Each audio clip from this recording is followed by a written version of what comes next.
right, welcome. We are here playing Apocalypse Keys, Bonds of Power, and we will be starting our first session. Last time we did session 0, building everything from the characters to division, and now we will begin play and be introduced to the world that our characters are living in. Okay.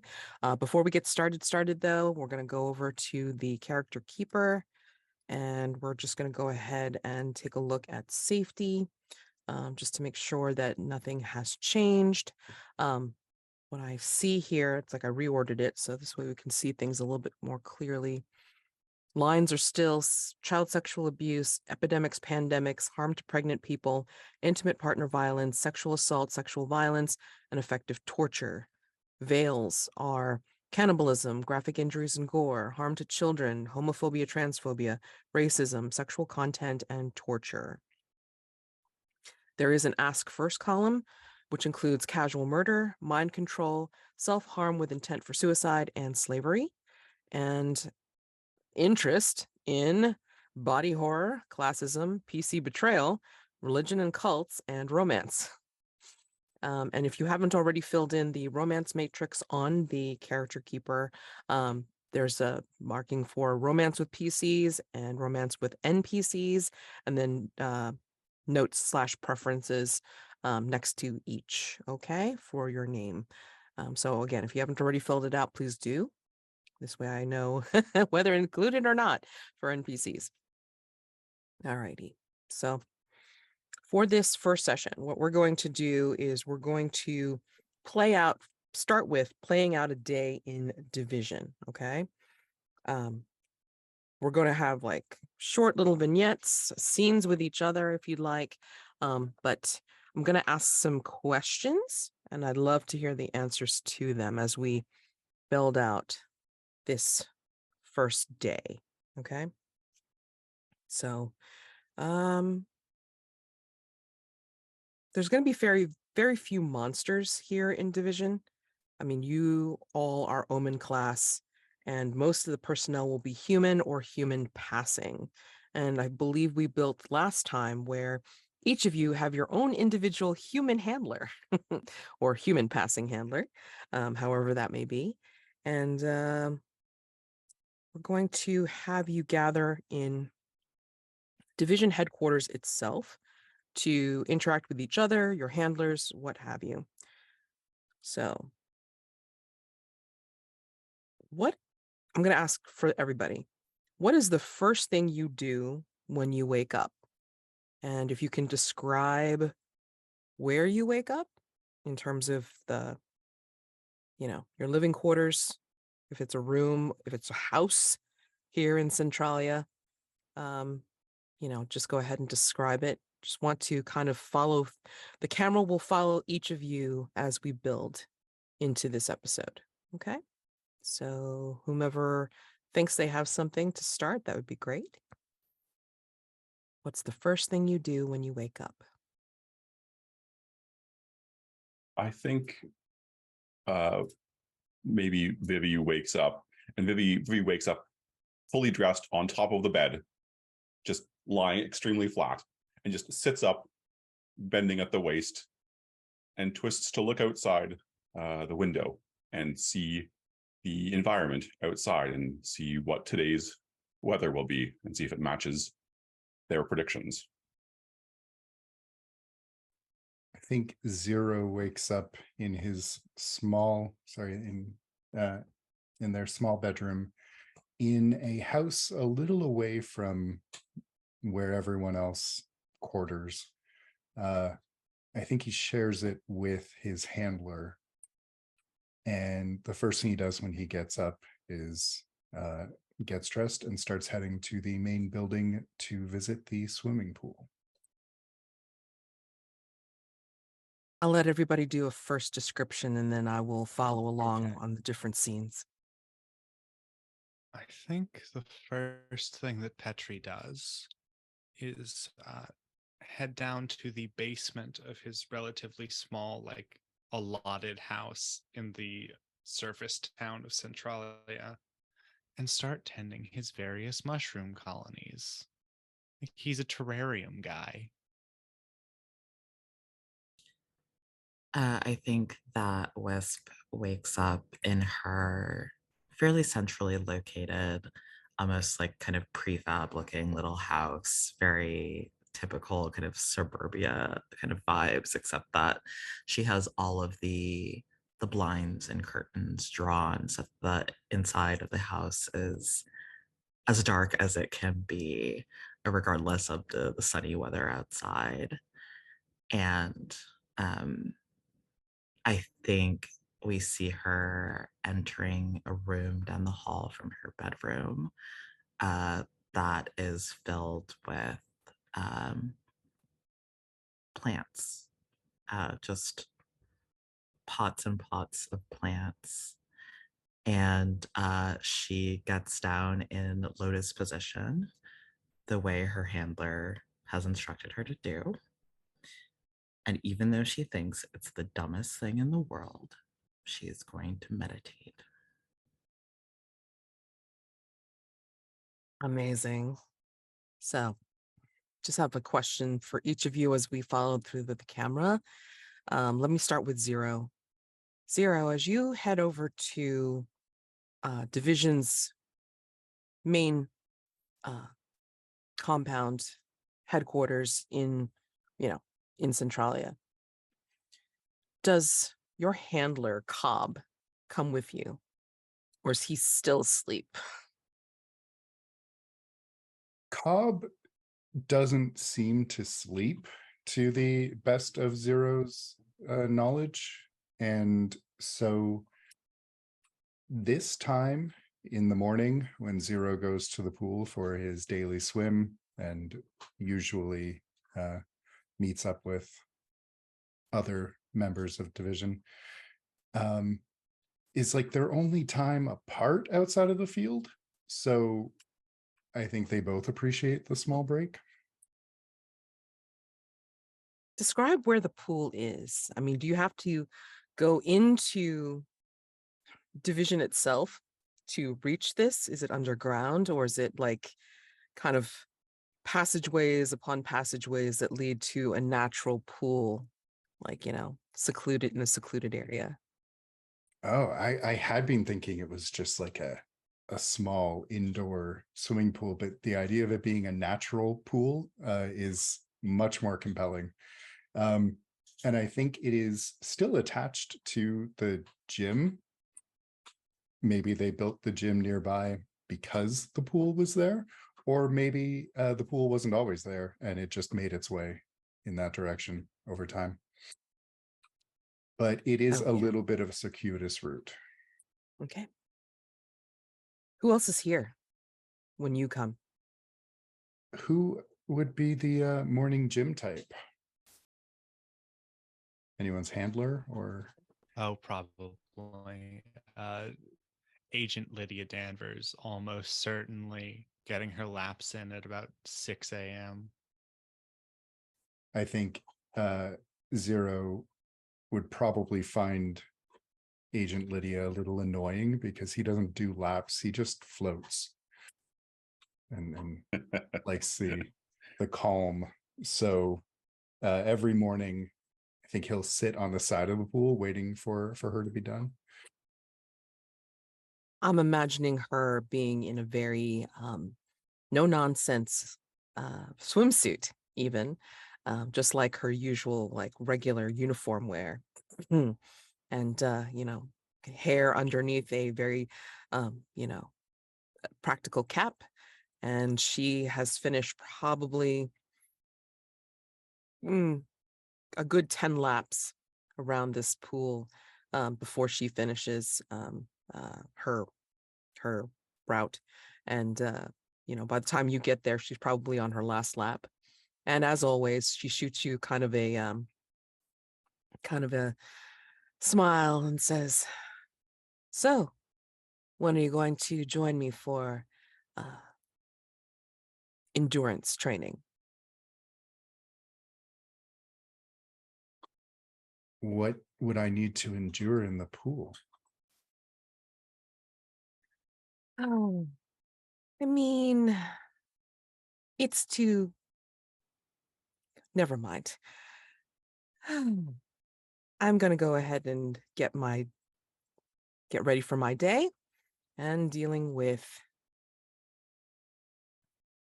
And then she just kind of trails off before she just heads into the gym to get changed, get dried off and changed. And so you float, and I think it's quite peaceful because, again, it's kind of like in a secluded valley, I would think. And this day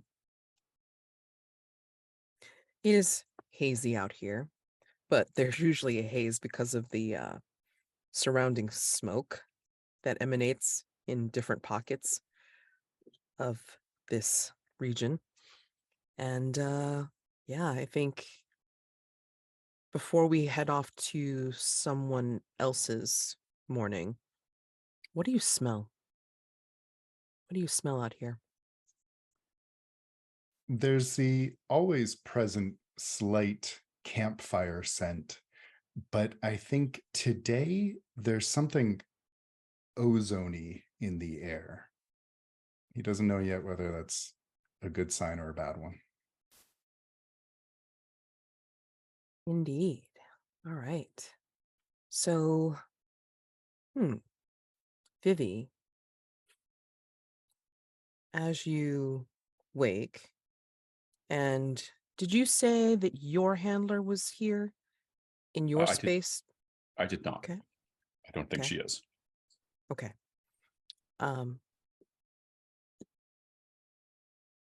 If we look out further than you looking out your window and following you along in your morning, getting ready for this particular morning, time loop and all, if you are in one, how does Vivi get ready for the day? After checking the window, Vivi will grab a small division branded notebook and record their dreams before leaving the house. The house, if we would zoom out a little bit, is it looks like a model home, but nothing has been changed. There's the fake books on the shelves. There's the plastic plants. There's the artfully decorated like gourds on the table that a sort of centerpiece. But like there's nothing of Vivi in the house. It is just this was where they were assigned. They moved in, and this is a human house, so why change it? Right. So what do you record for your dream? Sorry, I narrate the dream for today, or should I just save that? See. Yeah, let's save that actually, because that's a mechanical thing. So, all right. But I mean, like, after you record the dream, do you head over to the commissary? Does he eat? I mean, does Vivi eat? Vivi does not eat human food. I would say probably not. But despite that, I think Vivi does head over to the commissary, because the thing that Vivi will do next is we'll go deliver today's dream to their handler somewhere in the compound. And as well as their dream, Vivi will always bring 2 drinks to their handler, Agent Elric. One drink is currently a flat white. It is what they have found that Agent Elric likes best. And one thing will be a drink that they have never tried to give them before. So there's always the current favorite and something new. Interesting. Huh. Okay. And you meet them in the commissary, or do they have an office? I think they have an office. Vivi will stop in the commissary on the way over to the office to come in with the journal and the 2 drinks. Got it. Okay. And Petri, you are working in your terrariums. Are they human sized, or are they like just generally like tabletop terrariums for the mushrooms? What do you mean by human-sized? Oh, I don't know. Maybe this like around the size of your handler if she happened to stop by and check on you. I would notice. And also she would get out. Hmm. That's why she's my handler. There's nothing I can do to stop her. She's only got the one future. But no, they're fairly normal terrariums. I think the most ambitious of them is like a full-on koi pond that he has down there that has grown over with all kinds of colorful like molds and algae. What does it feel like here? I mean, is it constantly a humid atmosphere where you are? Or is it um like are each of them their own little ecosystem of temperature and climate and all that? Oh no, they all have their own sources, but they're very much growing together. It is quite humid. Does Petri eat? Of course. Human food or something grown in the Yes, terrariums? definitely. He's got a human body. Okay. That was the next Well, question to make sure. mostly human. Well, human. Close enough. Close enough. I think by this time it's like, you would probably get. How does your handler, Agent Danvers, contact you? Does she text? Does she call? What does she do? I think I have a buzzer Mm, or a beeper. okay. Pager. That's the word I was thinking of. Pager. The only thing that works in the like vast unknowable halls of Division HQ, the only thing that works. Same theory as like in the bowels of a concrete hospital. You can't get cell signal down there. Pager. And does she page you anything different this morning? Or is it the same as every other? No, I think today it's the same as ever. It is a What's the mission day first? though, I assume. So Yes. Yes. starts with that. Okay. And by this point, Wisp, I think. Do you have music? Did Agent Peace like give you a soundtrack, some kind of ambient music, or just say stare at this candle? Like how? Yeah. How do you know when it's over? Yeah, I think I have an old CD player and one CD that has the one classical music track that's like 20 minutes long. And I'm supposed to put that in and meditate for the length of it. And I think on this morning, um, we see Wisp sitting there trying to regulate her breathing. But she has her eyes open. They sort of glow gold in the darkness of her house. Even though she's sitting down, we can tell that she's quite tall, probably like 7 to 8 feet. Very well-defined muscle. Uh, she's like stacked. She's built like a Street Fighter character. And she is getting visibly frustrated. We see like the flashing of teeth of little pointed fangs in the darkness. I think she's agitated because she has this feeling that the monthly review is coming up.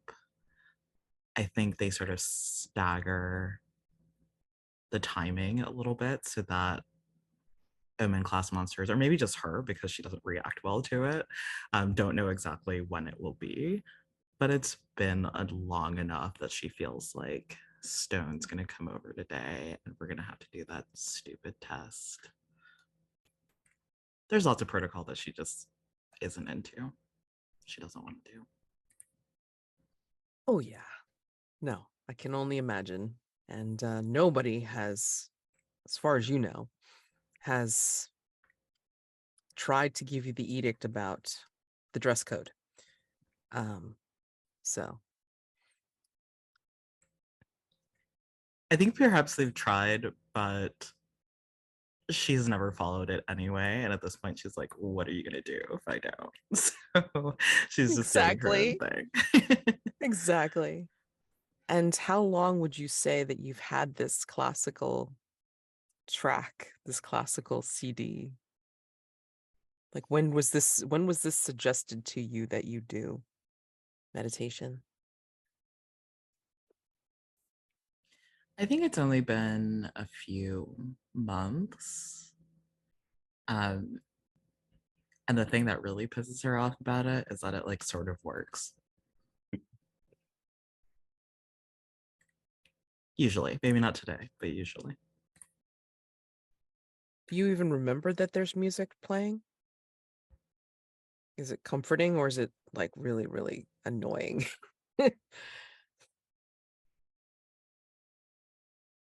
I think that because the place that she came from, even though it's been a few years now, I think that she has left her dimension, or more appropriately, been pulled out of it.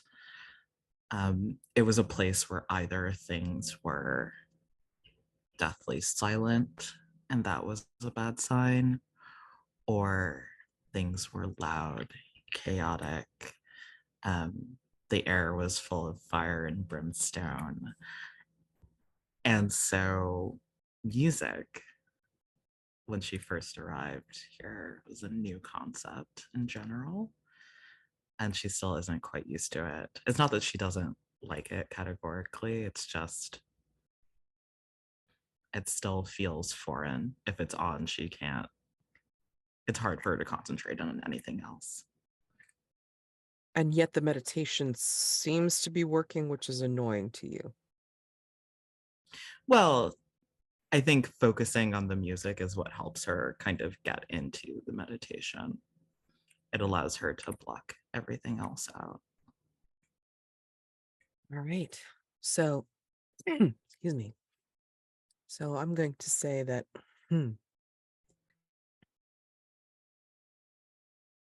I think in their various ways, I think each of your handlers will come and collect you. So I'm going to say, let's go ahead and do a scene for each, and then we will enter into the mystery. Okay. So let me start with, let me start with 0. 0, how long would you say that you generally float? Like, is there a certain set amount of time, or do you think you just kind of, all right, I'm done, and then you will get ready for the day? I think he's usually in there for half an hour on a good standard day.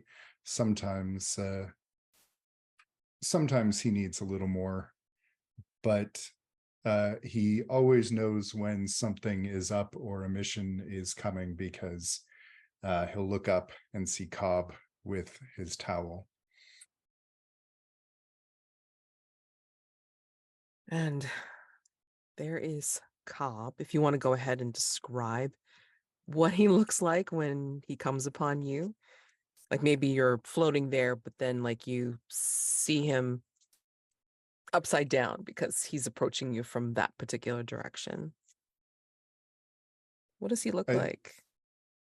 It's hard to miss Cobb, especially amongst the rest of the uniformed members of division, because Cobb's uniform seems to be whatever Cobb wants it to be, and usually it's a t-shirt and jeans, always accompanied by a pink fluffy wristband. And today he is, I think, wearing a WrestleMania shirt from the 80s and big aviator sunglasses. And he looks I think he always looks vaguely amused at something, like he's got a joke that he just hasn't seen fit to tell anyone. But he's generally pleasant to be around. Yeah, I think you see his, to you, upside down face as you see him holding out a very fluffy white towel in his fluffy pink wristbanded arm. And he says, "Hey, you ready to go? Wanna be ready for I think they're calling for a mission today. So just want to get ready for that meeting, hey?" I guess. Yeah. Yeah. You all right? Yeah. Just tired again. Do you even get to sleep? I mean, what? I mean, should you get to sleep? I don't know. I mean, kind of like you would think if they give you that the cushy quarters and the comfortable bed. I mean, yeah, wouldn't you say that that's, I don't know, some reason to get some shut eye? It's boring. Nothing happens. Really? Oh man, I mean, I love it when I go to sleep. Are you kidding? It's awesome. I have like these weird dreams. I mean, well, I shouldn't be. I'm not gonna say it's just a little hot and heavy. That's all I gotta. That's all I gotta say about it. It's wonderful to sleep because then you can just stretch out and just sink back and enjoy. Anyway, I'm sorry. Here's the towel. Like I got your clothes like ready over in the locker room, so you can go head out to HQ, and I'll be behind you. But I mean, like, I know you want to get ready in your own way and stuff, so I'll be waiting outside the locker room. Okay? Yes, sir. I'm I'll be not, quick. sir. Zero, dude. It's fine. All right. I mean, I'm not here to. Well, I'm here to watch you, but I mean, I'm not here to watch you. I mean, like, just I'm gonna go over here and watch, like, watch some old WrestleMania on YouTube. All right. I'll be over here. Yeah. Great. Yeah. And he'll get out, wrap himself in the big fluffy towel, and head to the locker room. Okay. And Vivi. Yeah, so you've headed over to the commissary. Would you say that you have a contact at the commissary who knows your usual routine and will have something, the usual and then like something new for you? Oh, absolutely. Because given that it's been months since they found something better than a flat white, the drink requests have gotten progressively weirder to the point where there are now things being special ordered for Vivi, so that way they can try different things in the morning to give to Agnes. So Yeah. they have a hookup. Okay. Yeah, I think your hookup is named Mary. I mean, she works in the commissary.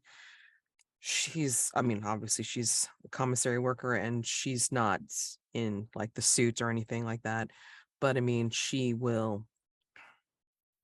I think she's like one of those sorts that would be like more of an intern if they truly had such a thing, like very bright-eyed and enthusiastic before things have burned her out, But yeah, she's kind of like, taking you off to the side when she sees you get there, and like,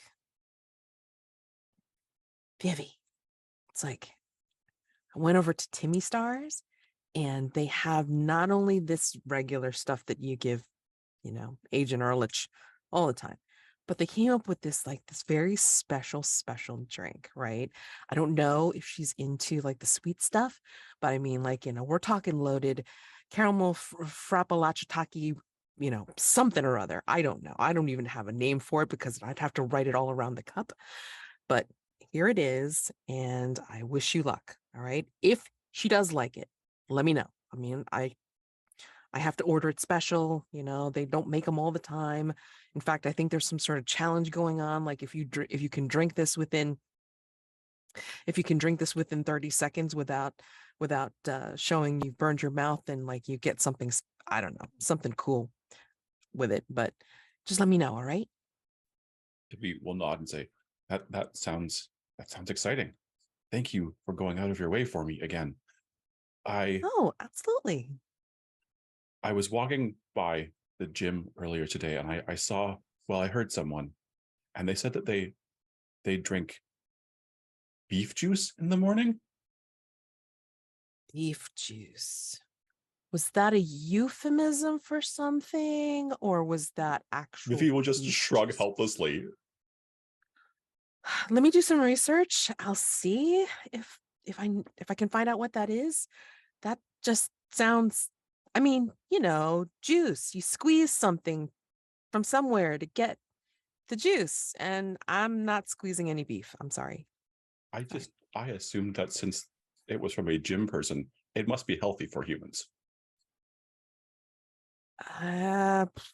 Again, let me check to make sure that it's not a euphemism for some illegal substance. I mean, you guys are, big Omen class, but I don't even think like, we can bring stuff like that even to you, So Right. let me check. And I just Agent Ehrlich is quite old, so I want to make sure that she's healthy. Oh, okay. I mean, that's sweet. Oh, goodness. I mean, I have some suggestions. I mean, like my grandma's in a home and stuff. I mean, but I don't think Agent Ehrlich would appreciate being reminded that she's probably as old as my grandma. I don't think she'd like that. Oh, I will tell her she looks young today. How about avoiding the age comments whatsoever? I mean, people can get sensitive about it. Excellent. Thank you for the advice. I Absolutely. I Absolutely. appreciate everything you do for me. Oh, thank you. It's fine. It's all cool. Good luck. I mean, I can only imagine what it's like to have somebody follow you around almost all the time, And then at this point, her manager comes over and like, stands right behind her and goes, Mary, you've got something to do, right? Vivi will look up and just at the manager and say, Mary's being extremely helpful. She is wonderful. Thank you so much for keeping her here. She does an excellent job. We're glad that she's doing an excellent job for you. Now we just need to make sure she does an excellent job for everyone else. And so, yeah, she scurries off to help out with the rest of the stuff in the commissary. And she has given you your drinks. Alrighty. And then Petri, are you still tooling around with the terrariums, or you think you're back in your quarters after having gotten a page from Agent Danvers? Was the page urgent? The page is basically saying like the usual curt way that she has of talking, which is mission day today, be ready at whatever time, 1000. 100. I don't know I don't know military time. No, that's even correct. I just think it's funny every time. Yeah. So anyway, that's what she does. And she will, I don't know if there's like any case, like, case, like lowercase, like, uppercase for pagers. It's been a long time since I've seen one. It can be we can make it up. It can be fancy pagers. Okay. So anyway, I think that like it's in bold and capped, and it says "See you there," at the very end of the page. So I think Petri will get ready in a blindingly brief flash of time, and then spend the time it out precisely to spend the whatever 15 minutes he has left just sort of sitting there appreciating the many terrariums. is there anything in particular that seems to be growing unexpectedly well? Oh, they've made a new lichen. Some of the algae has outgrown the pool, and some of the mycelium has grown into it. They've hybridized. I think there's been an order that if anything that you've grown has started to move and not usually move, that you need to report that right away. So, Oh, I think Petri is engaging in a little bit of unwitting, malicious compliance in that case, because then if that is true, then he will spend whatever 15 minutes cataloging the movement of every single ant and inches of growth. It is an exhaustive list. It is more data than any human could feasibly produce in the amount of time that Petri had to do it. But it's sent via page, of course. So it of takes course. fully 30 minutes to send through line by line. Oh my gosh. Everything is moving all the time.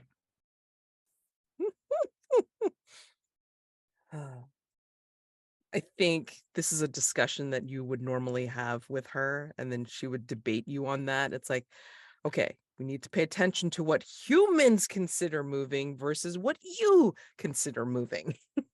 You can see the ants move. You can see them, right? Yes, but this Then is not every single time. If something is newly moving that hasn't moved before, then you would report it. So what it it it would be easier to report if anything stopped. and the debate keeps going. The question in our chat is like, is she asking you to tell the ants apart? Uh, I'm just gonna say that in a previous Apocalypse game, the Apocalypse Keys game that I was in, the shade was a bunch of was a form made of millions of cockroaches, and the cockroaches had designations. So, like Larry, like Of course they 127070. It would be rude if So they didn't. exactly. So that's just an example. I'm just saying. Anyway, Wisp. Yes. Do you think that Agent Peace would actually stop by once you're after you're done?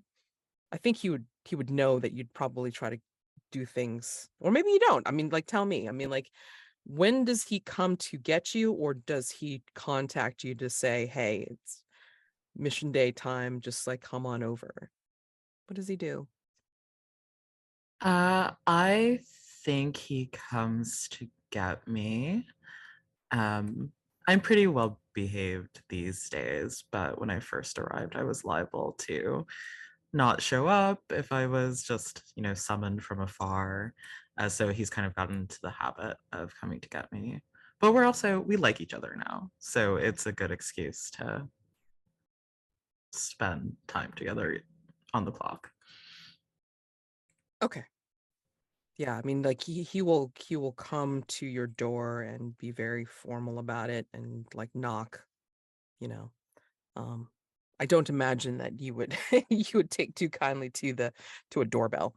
Um, but yeah, he'll knock, and when you actually come and open the door, I mean, like, he's there, like ramrod straight, and standing with his very immaculate suit, complete with tie and such. And he goes, "You ready?" You know they don't lock the door, Peace. You could just walk in. That's rude. Why would I not knock? I'm not allowed in the interdimensional division. I find that rude. Have you thought about that, maybe? I told you I don't have control over that at all, right? Wisp just kind of rolls her eyes. She knows that, but the sort of hierarchy, she likes to poke and prod at it whenever she can. If you say so. So, what is it today? Well, as you know, I mean, we get there, we find out what the mission is, and you guys have at it. You are our way of solving the problem. And you smell coming from him like the even stronger scent of cigarette smoke. And I She. think, Mm. God, Oh, no, go ahead. I feel like, that Peace will only smoke a lot when he's stressed out. Yeah, I think as they're walking, and Wisp is, decked out in full Fey armor. That's how she usually walks around. So she's very noticeable. But she'll ask, so promotion denied again? That's the only indication that you get is that huff. It's like, yes, again. I'm sorry. And he actually will turn to you as you're walking and it's like, why should you be sorry? I mean, whatever I need to be doing, however I need to be doing it. Evidently, it's not good enough for the brass, but maybe it's my less than sparkling personality. I don't think it's you. I think power is invested in keeping power. Maybe someone like you shakes that up. So, no promotion in your future, I think. And she's not saying that as like a dig. It's just like, this is what I think. No. I mean, like, and he's thought about it too. I mean, I think in your own way, like in your own like brief way, I think you've been talking about it for a while, ever since your summoning. And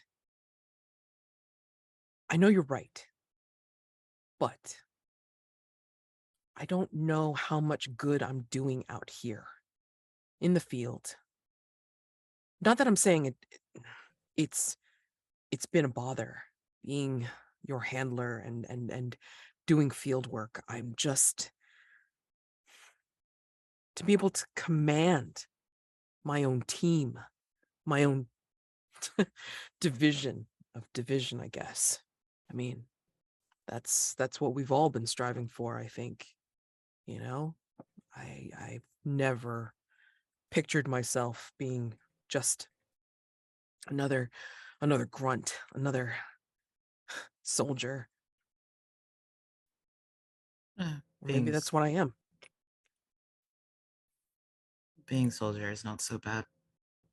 You get used to it. Can I have cigarette? Remember, you're not supposed to eat them. I won't eat it. And she has her hand out like insistently as they're walking. Okay, but I'm telling you, I mean, if I like this, you're just going to inhale once and it's going to be gone. All right, Okay, so it's like expression you taught me. No harm, no foul. Cigarette, please.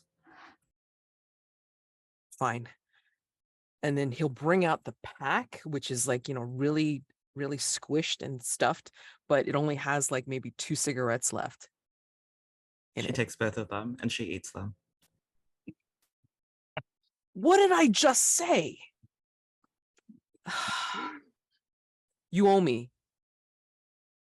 You're gonna need to go to the, I don't know. Never mind. You still owe me. Yeah. Walk faster, peace. And he's tall, okay? Like he's over 6 feet tall, but he's Got still like a shorter foot and than a you. half on him. I know. Well, I'm just saying he's like 6'6" or something like that, but he's still like shorter than you. And he's got to kind of do that longer stride to keep up. So let's do a few mechanical things first before we get into the back into the introduction of the mystery. So everybody should have a list of impulses to pick from, and then this would be something that we would pick at the beginning of every session for the most part. Okay, so you would pick one of those impulses to try and role play, for the session at hand, and then if you manage to hit that mark for the impulse, then you're able to get XP for it. Okay, so let me start from left to right on the character keeper. The summoned. You have impulses like starting on line 30. So I don't know if you wanted to pick one of those just for for today's session. Yeah, these are all really interesting. I'll go with did you fight against the prophecy that haunts you? Because I'm Okay. not sure what that will mean yet. Okay, and these can be very broad when we interpret them and go over them at the end of session. So Mhm. this is why you explore the impulses. That's cool. All right, the found. Let's see.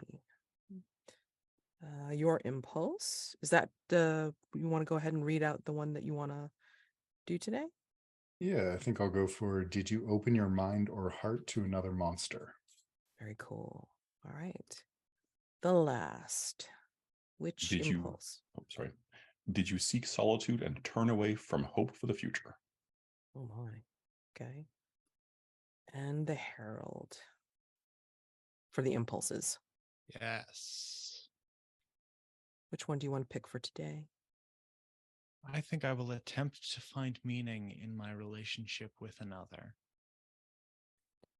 And I believe there's some of you that have stuff that would like division moves or something that would activate at the beginning of a session. So let me see. I believe Vivi, you have the Dream Future protocols? I do. Yes. So you want to go ahead. Let's see. For as long as you remember, you've had strange and prophetic dreams. Division suspects you were once a time traveler in an alternate reality. But you've lost the ability to move through time. Division has the equipment and personnel available to help record and analyze useful information from the dreams, often leading to breakthroughs during an investigation. When you take this move, answer at least one of the following questions. And then if you have answers for one or more of these questions, go ahead and let me know. And at the start of each session, you tell me what kind of dreams you have. Okay. And then you would spend, well, I mean, we haven't built up darkness tokens yet, but I mean, you're welcome to tell me about a dream that Vivi has had, and then you can roll. All right. And I'll go over the darkness tokens afterwards. And sorry, and what does the role accomplish? Let me see. let's go back into that move, because I know that there's something involved in that. Here we go. Okay, so you would spend darkness tokens and roll. On an 8 to 10, the experts are able to parse your dreams effectively, and you uncover a key. In addition, the keeper describes someone who features prominently in the dream, gain a bond with them. On 11 plus, the experts reveal a living nightmare hiding within your subconscious, but you uncover a key. The keeper describes the nightmare, you catch a glimpse of it before it escapes into the real world. Declare an irrevocable truth about the mystery that you learn from the nightmare. Rewrite or add a facet of the mystery that reflects this. And on a 7 minus, you dream of a broken future that was erased from the timeline by a future that no longer exists. The keeper describes the dream in the harrowing future. A part of that future will become real and infect this reality. So, this brings up the mechanics for Apocalypse Keys. So, when you roll, you can spend darkness tokens, and darkness tokens are earned by the different prompts that are available to each of the playbooks. They're all different as far as I understand. And so therefore it's like you want to try to hit those role-playing marks to be able to earn darkness tokens. Like you can earn anywhere from like 1 to 3 tokens at a time for each of the things that you can enact, right? I'm not going to fuss about it. It's like, if you think that you've hit whatever prompt for a darkness token, please go ahead and add darkness tokens to your count. Just recall that you should not have more than 5 after you do a move spending darkness tokens, because otherwise that pushes you to being torn. And then that's a whole other roll that you have to worry about. Okay, so please, please, please. I mean, like, earn your darkness tokens, like, role play your hearts out, but also realize that there is a limit to how many darkness tokens you should have at a time. Okay. And then for the rolls, 8 to 10 is the sweet spot. 8 to 10 is you succeed. It's okay. Everything's fine. On a miss, of course, things are horrible, as they usually are. And on an 11 plus, things you have succeeded, but to a point where there's consequences, that maybe you let your powers go out of control, or something else devastating is occurring because of the consequence of succeeding so well or too well. Okay. And the way to change, or at least turn the tier of a roll by 1, I think it's only by 1, is to spend a bond. So building bonds is also important too. And you can build more bonds with each of the PCs. You can build a bond with NPCs. If you call upon what the darkness demands, then I think you're going to get a little bit closer to being a harbinger. So consider that kind of choice. But yeah, I mean, if if you have a weird die roll, you can only change the tier if you spend bonds. All right. And I think I've covered how things are affected in that case. All right. And we'll go over it again and play as it comes through. So I'm sorry, Vivi, if you want to go ahead and answer one or more of those questions for your dream future protocol, and then tell us about a dream that you had last night. Absolutely. So in Vivi's dreams, something about the sky is always modified or wrong. In Vivi's dreams, there is always a young living creature. Vivi knows that it's not ever really what it seems. It's always a child of Vivi's species, but it never appears that way. It's always a representation. And Vivi is worried about the dream stopping one day because they fear that it would mean that prediction of the future has become so unreliable that it signifies the apocalypse, the end of time itself, something like that. Vivi tries not to think about it.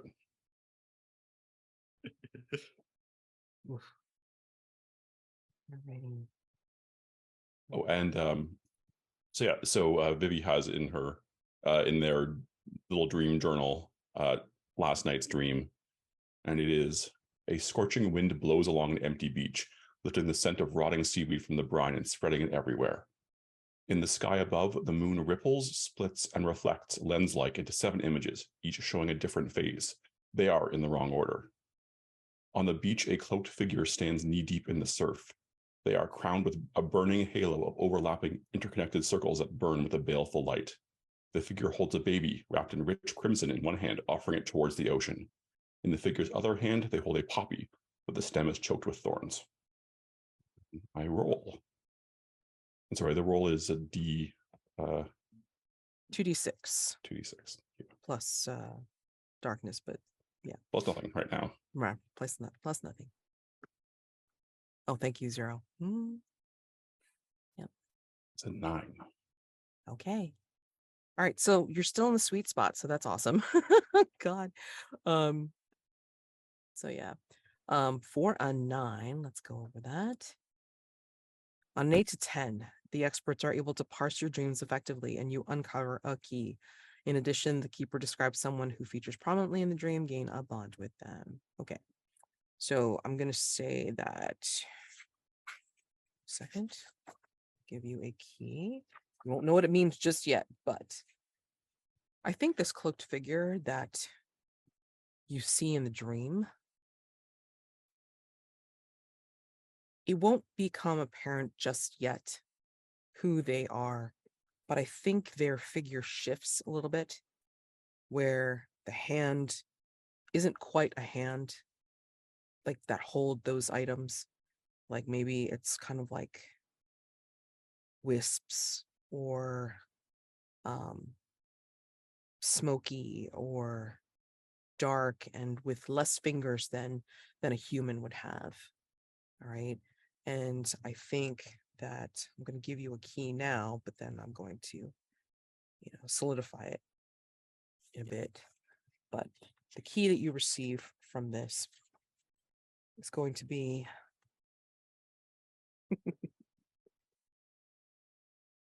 Well, that was an ominous laugh. Oh, you haven't heard my ominous laughs yet. Chris knows. All right.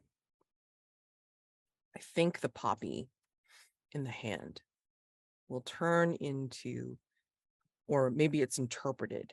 Like, I think, yeah, let's do it this way. I think you are relating this dream and the camera will like kind of show this as like as again, a dream sequence. And then when you come out of it and you finish telling this voice, through voiceover, I think we will see you in Agent Ehrlich's office. Can you describe for us what she looks like? And is she sitting next to you? Like, are you at a table next to each other, or are you like across her desk? I think I think Agent Ehrlich is sitting at a desk, but Vivi is sitting on a couch sort of in the corner of the room, far from there. So there is a chair across the desk, but Vivi's not using it. Okay. Agent Ehrlich, Vivi's handler, is an compact older woman with white hair and a long pixie cut. She is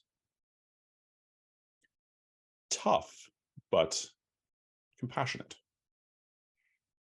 And I think both mugs or both drinks are on the desk, and the extremely much over the top one has been, there was a courtesy sip taken, and that's about it.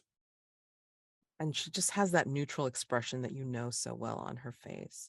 But I think she doesn't just take notes. I think Division has some sort of app that they've created to be able to kind of log these things in. So she's taking it down as you describe it. And this is where we find ourselves, like with the camera panning to like once we're out of the dream sequence. and she's there patiently, like listening to you. I guess you're laying out or on the sofa, or sitting on that couch, and she's typing something into a tablet, and then she will kind of go, interesting. And then she will present the tablet. And the way the app works is that, like, it's kind of like prompts. Like, she types in, like, the pieces of your dream that you relate. And then it will turn out, like, with some symbolism, like explanation slash kind of like a dream dictionary, but like, with more visuals. And what she's going to point to, she's going to say, this wasn't what you just said, but this is the interpretation it gives me for this kind of a clue. Can you tell, or what do you make of this? And when she turns the tablet to you, you see a reasonable facsimile of the image of the cloaked figure in your dream, the baby in one hand and what was the poppy in the other. But the poppy has turned into a library card of some sort. And then she'll kind of like do that enhance. Look at this. The library card looks ripped. It looks torn. But it's in some kind of forgotten language. Somehow it just knows that it's a library card, but it's been voided. It's been crossed off for excessive fines. And it has one of your names on it. Look. And you follow her finger, and it has Petri's name on it. That is your key. I will enter that into that section when I get a chance. Which name? Good Petri, question. Petrichor, Peter. They have It Petrichor. matters. Yeah, Okay. I think they have Petrichor. Yeah. But yeah, that's the name that you see in the app facsimile. So I have to tell you, Vivi, there are those that would look at this and say, we can't trust any of you, or not Petri at all. But I don't hold much stock in the way things are interpreted. I'd like to put my own spin on things. And I think this might be one of your predictive dreams. I don't know how much stock you put into this, but I would just proceed with caution. If you will lean forward, say, I always appreciate second, third, fourth, fifth opinion on everything. Do I not normally proceed with caution? You do, but again, because you are also an Omen class, you might consider it, I don't know, more camaraderie to side with your fellow Omen. And she just gets this look on her face of, it shouldn't be about whether or not it's human or monster. We're all monsters, but this just gives me pause, is what I wanted to say. So People just sort of frown quietly and nod. I will be prudent.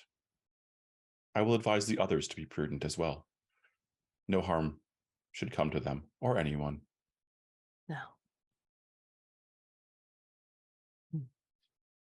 all you can do is take care of yourselves and each other, just as we do, or at least we hope to.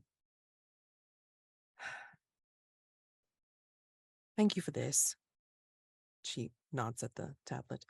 And I think it is time for the meeting. And then, as per usual, like when this kind of stuff happens, I think that's what you do. Like, you have your appointment with Agent Ehrlich, and then you both head over to the meeting room, conference room, where um, the introduction of the mystery will happen. Okay. I think each in your own way, I think you've made your way to the big meeting room, which is, again, like everything else in Division, like by a circuitous route to get to. And it is a room big enough to hold, well, Omen class monsters as well as their handlers. And then meeting with, again, we established last time that there's Bruce the tailor, and then Bruce the secretary. They're both world trees, if I recall correctly, and then they're just kind of like at odds with each other. But I think the more immediate director to you all is someone that, well, presents as human, and I believe her name is Teresa Knox. Okay. As in like Fort Knox. And she is, of course, dressed up in the Division uniform, full suit, again, immaculately dressed, just like Agent Peace. And she'll actually have 2 tablets available. One that she uses to communicate and also oversee some of the administrative functions of this particular part of Division Omen class.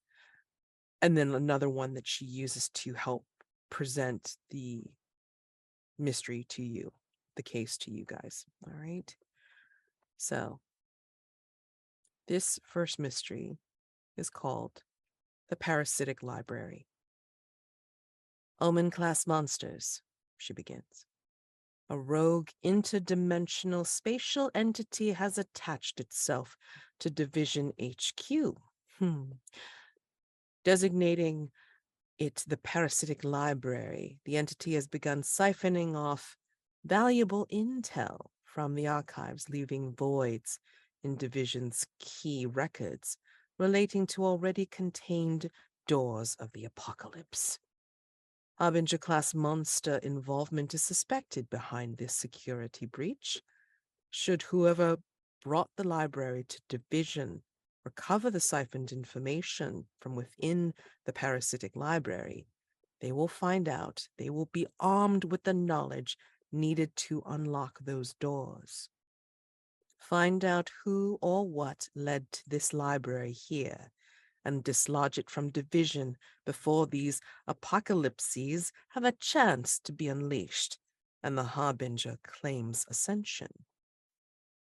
All in all, this is a library that has attached itself somehow to Division HQ's basement. So, and it feeds on accumulated knowledge and secrets. So, that is your mission, to find out who brought this to the library.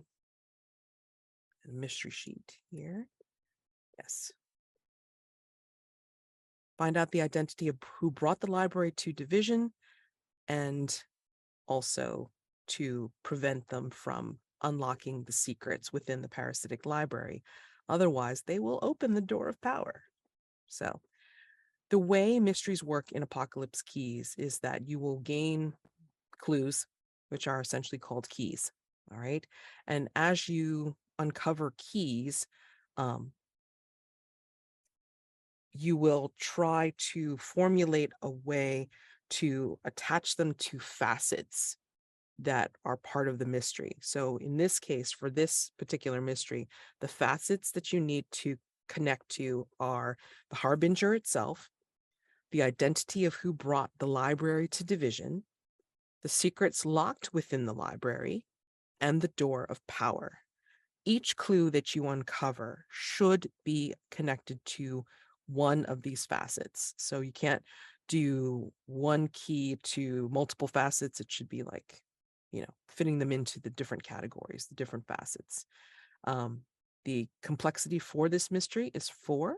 So you want at least 4 keys to be able to match up to the different facets, to be able to unlock Doom's door, which you will roll on to resolve the mystery. Okay. Kind of works a little bit like the Between and its threats, but this is Apocalypse Keys all the same, all by itself. All right. And certain things happen when there are there's a doomsday clock, I should say. There's a doomsday clock associated with every mystery, and depending on its size, like certain things will happen when like each of the doomsday clock parts are ticked off. And doomsday clock, it's only size 4. So yes, you want to try and solve the mystery, unlock Doom's door before it hits 4. Right?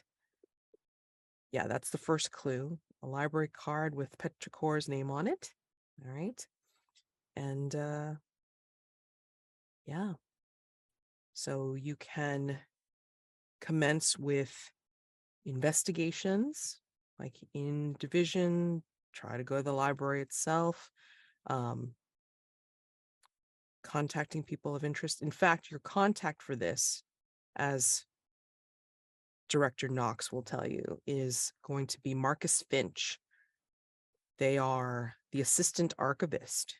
Okay. Not usually deployed to the field, but yeah. They were the one to discover this parasitic library attaching itself to Division HQ. Alrighty. Let's see. Let's do some establishing questions for this.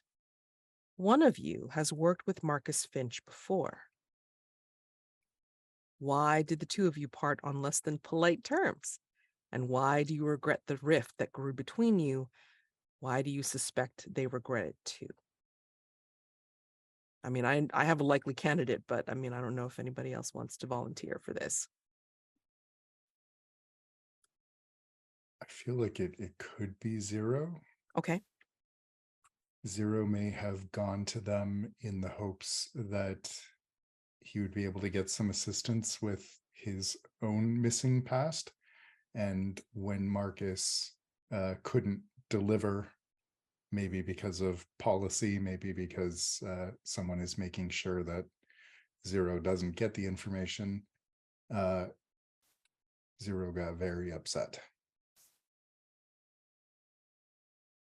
And probably regrets things said now. Why do you suspect that they regret it too? Maybe because Zero definitely got the impression that if Marcus could have helped, they would have. This one, I believe, should go to someone who has been at Division longest or longer. This is not Division's first encounter with the Parasitic Library. It was once used to secure something incredibly dangerous, with its siphonivore nature, conveniently erasing all records of the mission. One of you was involved in this mission. Why are you the only one from that ill-fated team able to recall scant fragments about the catastrophe that happened? As much as I would love for this to be me, I feel like this question sort of answers itself if the answer is me. So who else wants this? If anyone else could take it. I think I could take it. Okay. I think that when I was first brought through into this dimension, um, something else, one of the gargantuan monsters from my reality, came through as well, which Division wasn't expecting, and they had to sort of engage uh, the power, the siphonivore nature of the library, to help contain it. And in that process, some Division agents um, got trapped in the Fey realm and have never been found. So maybe they can recall what happened, but no one knows. Oh, yeah. Okay. Thank you. If you go down to the regular library, Definitely my first time in here, for sure. okay. Yeah. I mean, he is qualified. I mean, well, I'm gonna say that um, as Director Knox will say that you can meet with Assistant Archivist Finch. What do you think before we get into that meeting? What do you think you all do with your handlers there after hearing about the mission? Before you get deployed, I don't know how you want to call it, but I mean, like, actually go meet with Finch. Do you meet Finch by yourselves? Do you meet them with your handler? What do you do? I feel like on a normal mission, we'd probably be without the handlers, Okay. but this is in Division, so maybe they take this as an opportunity to observe. Okay. Hmm. Is this secretly the quarterly review? Oh shit. Oh no. Oh. Well, let me ask. So, out of character, who do you think of the handlers is the most likely to either hint or tell you outright that this is the observation for the quarterly? Not Lydia. Mm-mm. I mean, I actually kind of feel like viewed in a certain light, Erlich already did. Yeah. I feel like Cobb would say something kind of oblique, but with a really big wink. Mhm. I think Peace knows better than to even hint that that's what it is. Like, if he can get away with doing it without Wisp even realizing it's happening, like, that's a win for him. Right. You mean getting the review done, not like telling her. Yeah, exactly. Mhm. Yeah. Um, and I think Peace will do his normal thing of like walking out with you, Wisp, and then kind of just saying, they've already told us to be busy with administrative work at this point. So guess we'll leave you to it. But yeah. Oh, let me ask you something first before I get further into this. Wisp, you know that there was some problem with the previous time that the Parasitic Library was being engaged with. Do you think that Peace would have been privy to that information as well? Or is he completely in the dark about it? Ooh, I think I think he would know. Yeah. Okay. Um, and I think even Wisp, like kind of realizing the connection, will be sort of looking at him, like eyes sort of narrowed appraisingly, like, why am I on this mission, Peace? Division usually keep me away from Fae related thing. Maybe they don't consider this a completely Fae related thing this time. So, I mean, it's security breach. This could be for anything or anyone. I believe that you handled yourself well the last time. I read the file, I think. And again, just my opinion, but I think you're pretty damn qualified to handle this. So, take that what you will. And I think because he's not quite your height, I think he's going to do his best to do that thing that you two do together. Like when you're wishing each other well for various duties, and like they'll be like, he'll try to like lean in. And then I think it's like that thing of like where you butt heads and then he calls break. Yeah, I think while they're doing that, Wisp still has that kind of searching look in her eyes.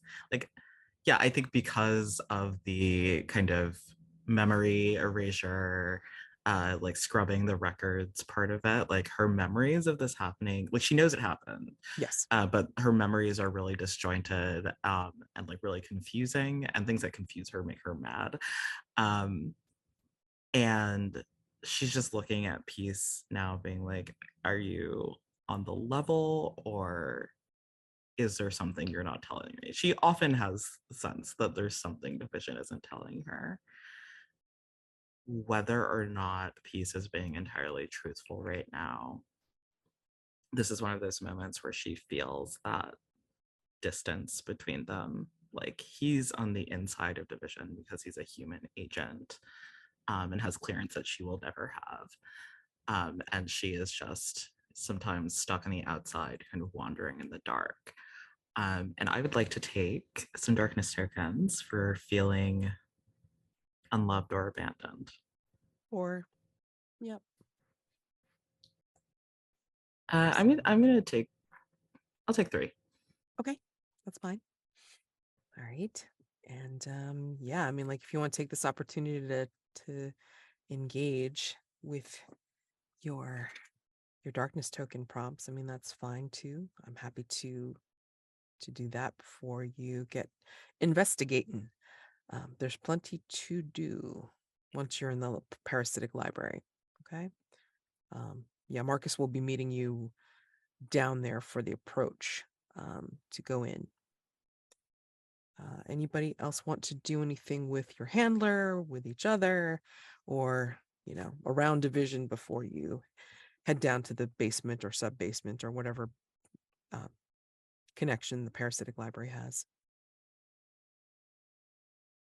I think Zero would sidle up to Cobb and just I don't think I should go on this one.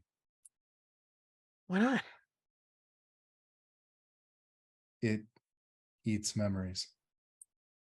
I don't have many. I really wouldn't like to lose the ones I have.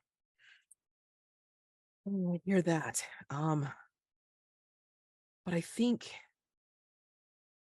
it's a library, right? I mean, libraries are a repository of information. Who's to say that while it's sucking out memories or information out here, who's to say that you wouldn't be able to find more memories or your memories, I'm just saying, like, in there? As far as I understand it, I mean, like, Marcus is going to be accompanying you guys. into the library to try and I guess more it loose. I mean, like cut off the connection. I don't know. I mean, like, whatever you guys do and do best. And maybe you are the most qualified to handle this. Because if you don't have a lot of memories, then you won't be missing much when you do make the cut, right? Just a thought. Expendable. No, I mean, I'm hoping not. I mean, like, kind of, I work with you. I mean, you and the other omens are like pretty much the most qualified to take care of this kind of stuff. I mean, like, you think they're going to trust me to do it? Probably not. But yeah. I don't know why I bothered. What? No, it's fine. It's fine. Hmm. And he'll just stick his hands in his pockets and sulk off. It's kind of like, giving you that hangdog look after you, like, what'd I say? you know? Yeah. So anybody else want to engage with each other or with your handlers before you head off? I don't think Vivi does anything in particular, or doesn't say anything in particular, but I think perhaps they shoot a searching look over towards Erlich because the caution to be careful is perhaps especially meaningful here because that library, oh boy, that's a temptation. That is one heck of a temptation for Vivi. So just that warning is I think it's got frustrating. right, but it's also got many layers, and I think Agent Erlich knows that, just from the basis of the dream, but also kind of knowing that maybe Vivi could be tempted. So I think as you're giving that searching look, I think she's kind of giving you one back. Like, what will you do when faced with this temptation? So we'll find out. Yep. Okay. And then Petri, I think Agent Danvers is how is Agent Danvers? Does she have a usual Professional, well, right. But I mean, like, stoic, etc. right. But I think there is a degree of ritual here. I think Petri will go up to and look Agent Danvers in the eyes. They're around the same height, so it's easy. Yep. And ask her, will we see each other again? That's a strange question. I mean, I have every confidence that you and the other omens will be able to handle this. Why wouldn't you see me again? Thank you, Lydia. That means a lot. Sure. I mean, do your job and get it done. I mean, she kind of gives you this look like, is this outside of our normal way of talking? I thought I successfully implied that Petri does this before every mission. Yes. I mean, but she just kind of like gets this look today of all days of as if it is something different. Oh. Don't know if that has any meaning or not. Who knows? That's play to find out. Play to find out. Okay, great.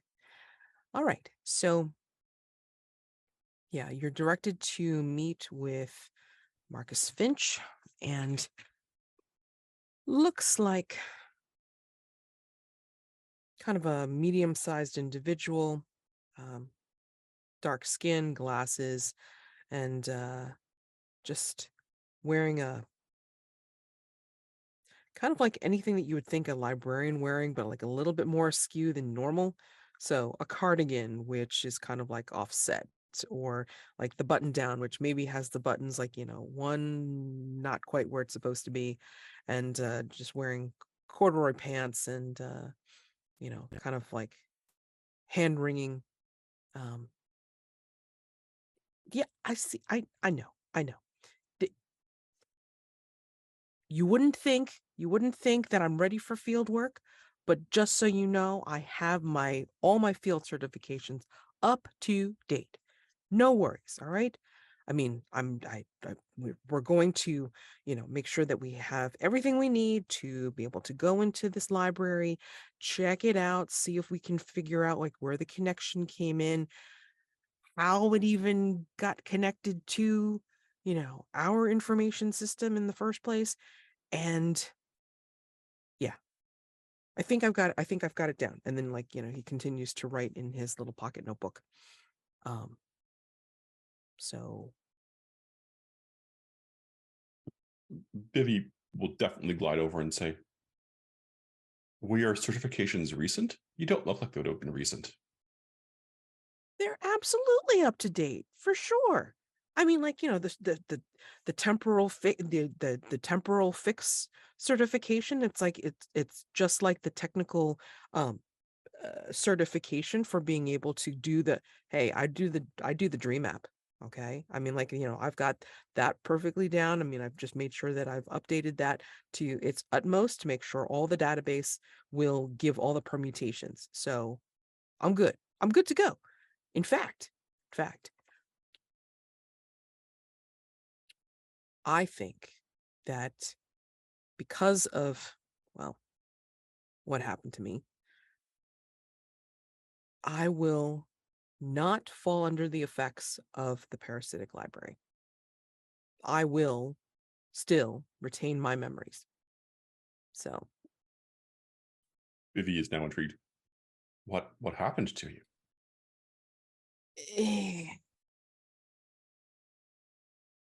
that's the thing. I don't know that. I've been tested. They've tested me out, like, kind of with like other like anti-mimetic siphonivores, and I've not lost my memories anytime that I've been near them or in them. And it's just that one memory, or yeah, that one incident that I guess gave me the ability to keep everything else but that. It's very strange. Don't know. Vivi But just sort of frowns. If you had lost all of your memories of an incident, how would you know you had lost your memories of the incident? oh, Division told me. And what if they didn't know? Everything's in an archive. That just happens to be the folder that I don't have access to for whatever classified reason. He says, "Is there not a parasite that eats archive? I don't understand." Sorry, I'm smiling for me, not for Marcus. But anyway, yes. He keeps on reassuring you that everything's in order. He's like perfectly certified to be able to go with you on this mission, to be able to do the research and also keep their memories, to be able to go into this. Doubt. That's fine. So anyway, I think they will, like, bring up that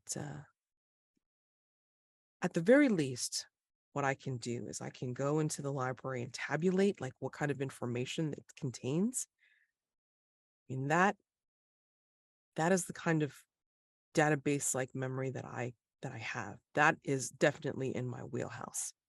So we can at least know what is in this particular place, and then use that information to, again, cut it off. Figure out like what it's doing. you know. I mean, you no offense, archivist, Yes. but Assistant, I think I've been reminded. Assistant archivist. I think we will not be relying on your combat librarian powers. Okay. Is All right. Are there any other archivists? The chief archivist is indisposed. I think they're off, you know, trying to tabulate one of the other libraries that we're dealing with. This just happens to be the one that's causing the security problem. At the very least, I will require some help. I'm gonna set up a base camp, like on this side, on the entrance door, to be able to monitor things. So if you don't really want me in there with you, I mean, I can at least, set up the equipment to monitor what's going on inside. I'm pretty sure that's the minimum that I need to be able to do here. All right. Wisp That might be looks safest. relieved. Used to doing the minimum. Good, you're not coming in. You are small and weak. I mean, it's a library. I mean, I can't imagine there being anything, really bad in it, but then again, okay. Yeah. So Vivi just looks over the four of them because I assume that none of us get called in for things that aren't bad. it's Just long stare between the four of us. right. I mean, yeah. It's kind of a frittery kind of person. So anyway, amongst you, they will distribute like a bunch of like standard issue, like walkie-talkies, like communication devices that will work, no matter whatever sub-frequency this thing is under. Yeah. They'll bring you down to the sub-basement, which is the entrance into the Parasitic Library. I'm gonna ask, what does it look like when you're being brought down to Division HQ? I mean, like, again, it's kind of got like oh God, what is the termage for it? It's like the reverse stairs. Anyway, that the configuration of being able to go down into this structure's sub basement, which leads into this big room that looks like it's a transition point into something else. It could be a hangar, like a small hangar, if it was up top, if it was like, up on the surface, but it's a place where they look like they had vehicles at one point. But the entrance to the Parasitic Library is here. And I'm going to do a paint the scene. I'm going to ask a paint the scene question. What gives you pause when you look at the entrance of this? It is obviously not natural because this library has, this semi-sentient library has attached itself to Division. And information is somehow being fed into it, or it's sucking information slowly from Division's memory / databases, what have you. What does it look like to be this thing that is organically sucking out memory? What does this gateway, this doorway look like? Personally, I always associate the big, oh gosh, what are the like turnstile doors, the big spinning glass doors with libraries. So I think there's one of those, but it's weirdly organic. Like it's just incredibly off-putting, and it turns a little not as smooth as you would hope. Okay, important question. Plant or animal? Yes. Wouldn't have it any other way. I think maybe this turnstile door has appeared in a wall that previously had no entrances. Mm. And sort of on the periphery of the door, you can see things, little teeth have pierced the wall, pierced concrete wall. So kind of thinking like a sort of like circular, like a lamprey mouth kind of thing, and the door's in the Mhm. middle. Yes. Yeah, I think there's a heat emanating from it as well as of breath. And it even has like a scent, a sort of sterile, like hyper clean scent. I think the door is sort of spinning on its own. As you look at it, it almost creates a kind of zoetrope effect, but you can't quite even Petri with his myriad eyes can't quite make out what it's supposed to be that's being depicted there. Yeah, I think you all noticed that Marcus will pointedly not look directly at it. They fiddle with the tripods and the odd metal dishes that they've brought in their case in the duffel to be able to set up right by this door. I say that in air quotes a lot. But yes, um, and they will say, "All right, just need to be able to hook up the readout monitors over here. I mean, luckily, like the battery packs have been powered by the heat emanating from where we're so close to from up top, and this should be able to keep things running for, well, hopefully you're not in there for that long, but I mean at least 2 weeks we'll be able to get readouts for this. And then like he's setting up keyboards, and then he's setting up like a couple of different monitors and such. It would basically look like a DJ station, except instead of like record players and the mixing board, it's got the monitors and the monitoring stations. And yeah. I would love it if, as we watched, one of the letters just flies off of the keys, leaving it blank, and flies towards the door. Which letter is it? H.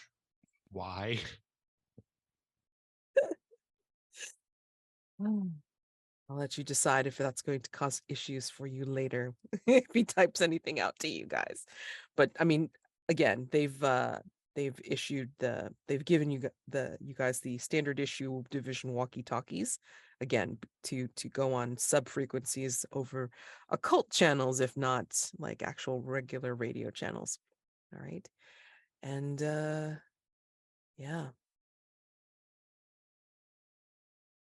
And then they'll look up from their station once it's all completed and say, "All right, let's just test out the walkie-talkies and make sure that they work."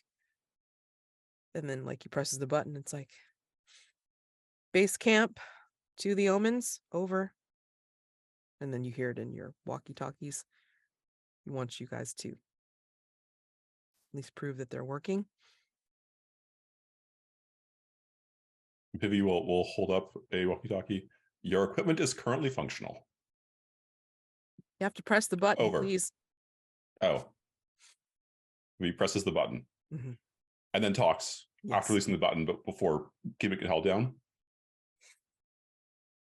And then they'll come over and like kind of- Acknowledged. and then yeah, does Wisp do it?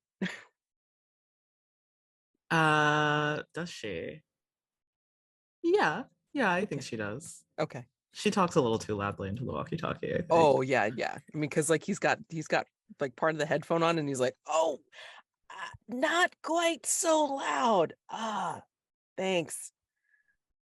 And Zero. No. Nice. Okay. All right. Okay.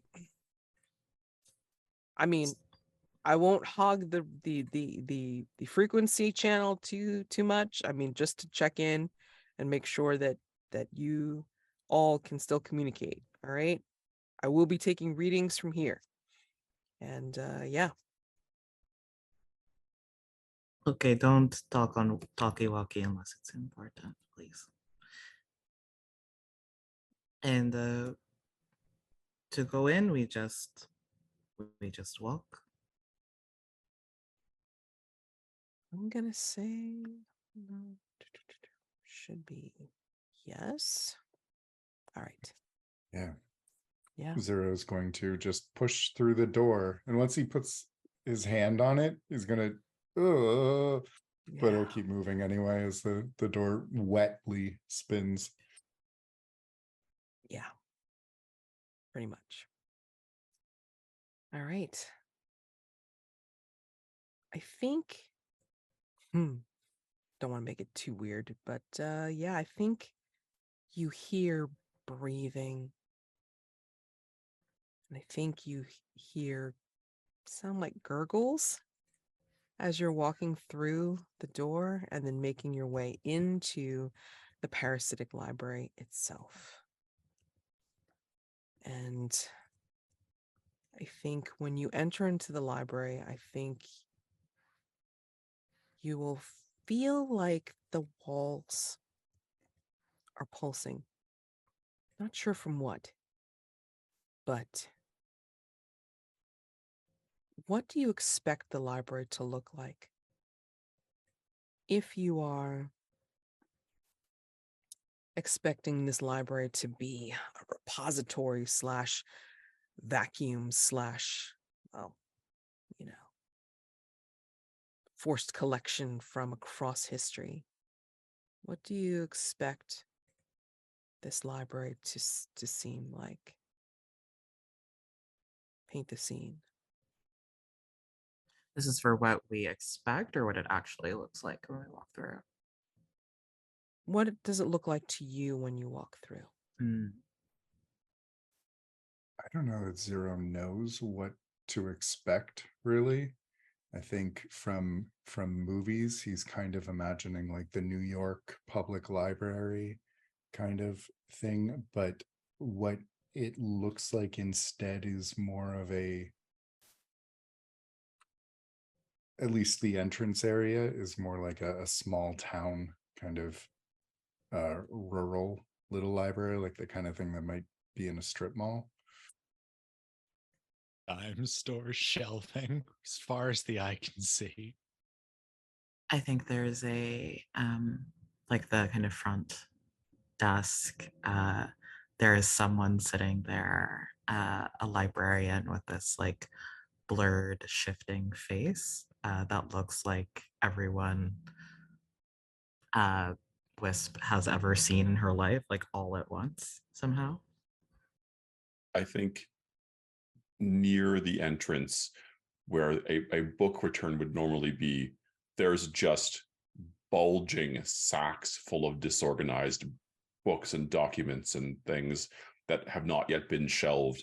And as we watch a few more sort of slide into there, and maybe every once in a while the book bags will pulse.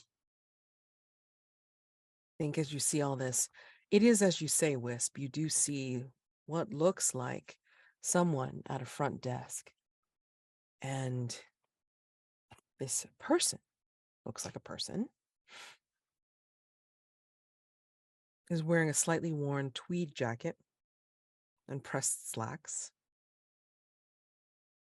And yes, the features are kind of like blurring and blending into different people. Maybe not quite so jarring as like to be a complete blur or bad painting. It's more of a, you see someone and then it shifts by like the eyes into a nose and then the mouth changes to change into somebody else's face, and then like, you know, verges into somebody else, like, you know, with changing the mouth first and then the ears and all this kind of stuff. But yes, I mean, like this person will stand up and come out from behind the front desk and say, "Oh, well, hello there. Welcome to the library. I do so love visitors. Absolutely. Shame they tend not to last long. Oh well. Where were we? Zero will look at the others and say, is it supposed to talk? I don't see why not. Vivi will nod and politely step forward and say, "You are currently eating our archives. Would you please leave?" Ooh, you are a bold one, aren't you? Oh, huh. But, and they will come closer to you and kind of like look between their spectacles, like they're wearing spectacles now on their face. And for whatever reason, Vivi, it's like you don't see their eyes. It's like the spectacles have been like shining sunlight on them, like, so you just see glare. And it's like, I can feel unspoken words vibrating around you like a beehive. So many secrets that are just desperate to burst out. Huh. Might I tempt you to share a few? And Vivi will just do their approximation of a grimace. Say, "My memories are precious to me. I will not give them up." Oh, all right then. Perhaps you are looking for something specific then to add to your collection?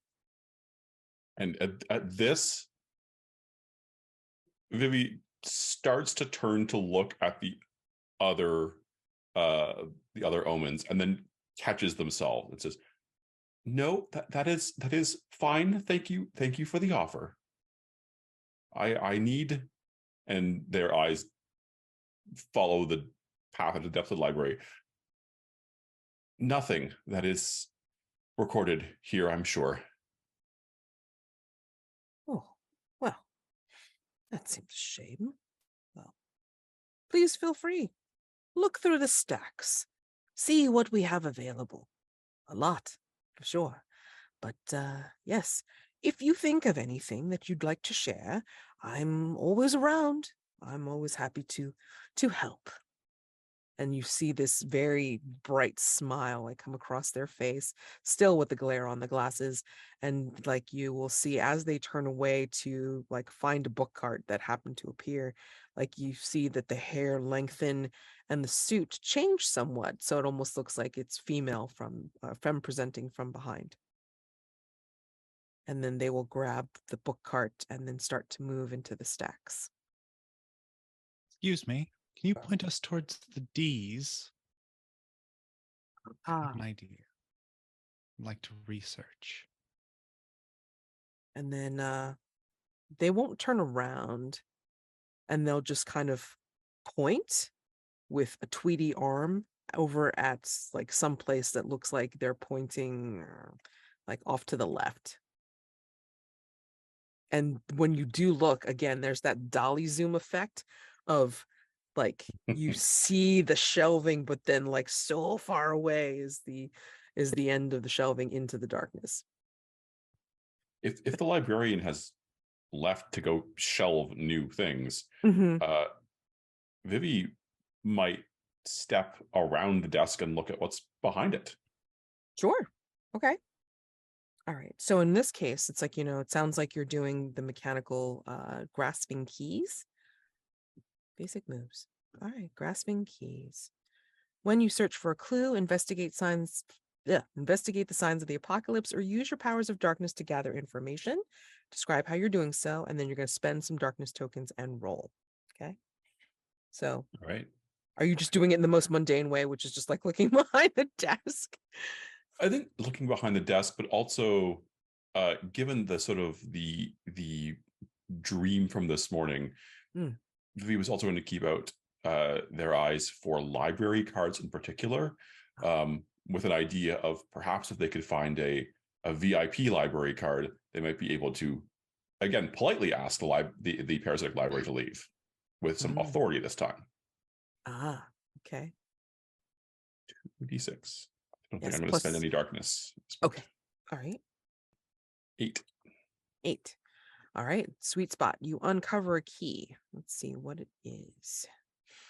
And you're looking on the front desk. Yes, on the librarian side of the front desk.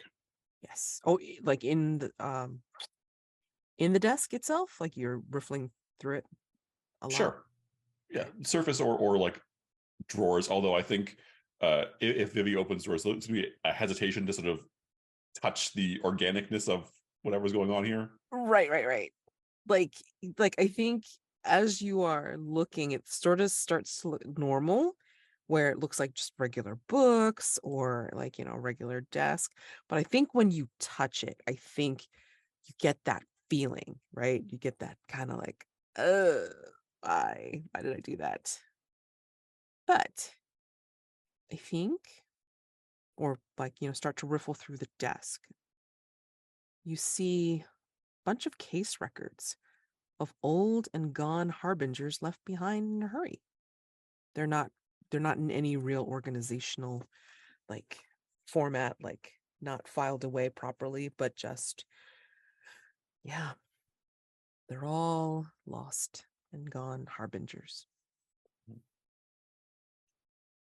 Well, I'm sure the librarian won't mind if we file these back in the correct spot in our library, and Vivi will just tuck the records into their suit coat.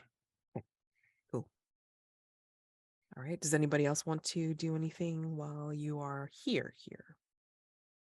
Yeah, I think while Vivi is looking around, Wisp has sort of been hanging back. Like I think she's usually the like gung ho type, like who doesn't mind being the first through the weird interdimensional door.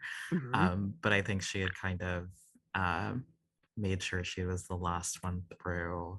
She's been sort of quiet, just hand on her sword, although there's nothing to fight. Mhm.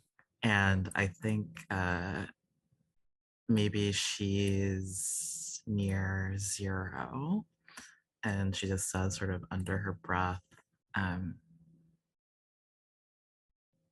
I don't know why they brought me here. I can't fight the library. Books burn. These books are wet. He just don't- looks up at books burn and just eyes wide, instruction of knowledge is not okay. Oh my god. But I think I've encountered this place before. Like when the vision brought me here, something else came. And like as she's like trying to recall this memory that's been like kind of burned out of her brain, Mhm. she's like, um, it's like this like kind of shadow is creeping across her face. And oh, I remember bright light, like thousand suns and screaming, and I don't think I should be here. Oh, nonsense. Maybe what you don't remember, you can find here. Maybe that's Maybe you why. did in fact fight a library. Well, first things first. And I think Petri will at this point sort of slide across the desk and just go for the card catalog, Okay.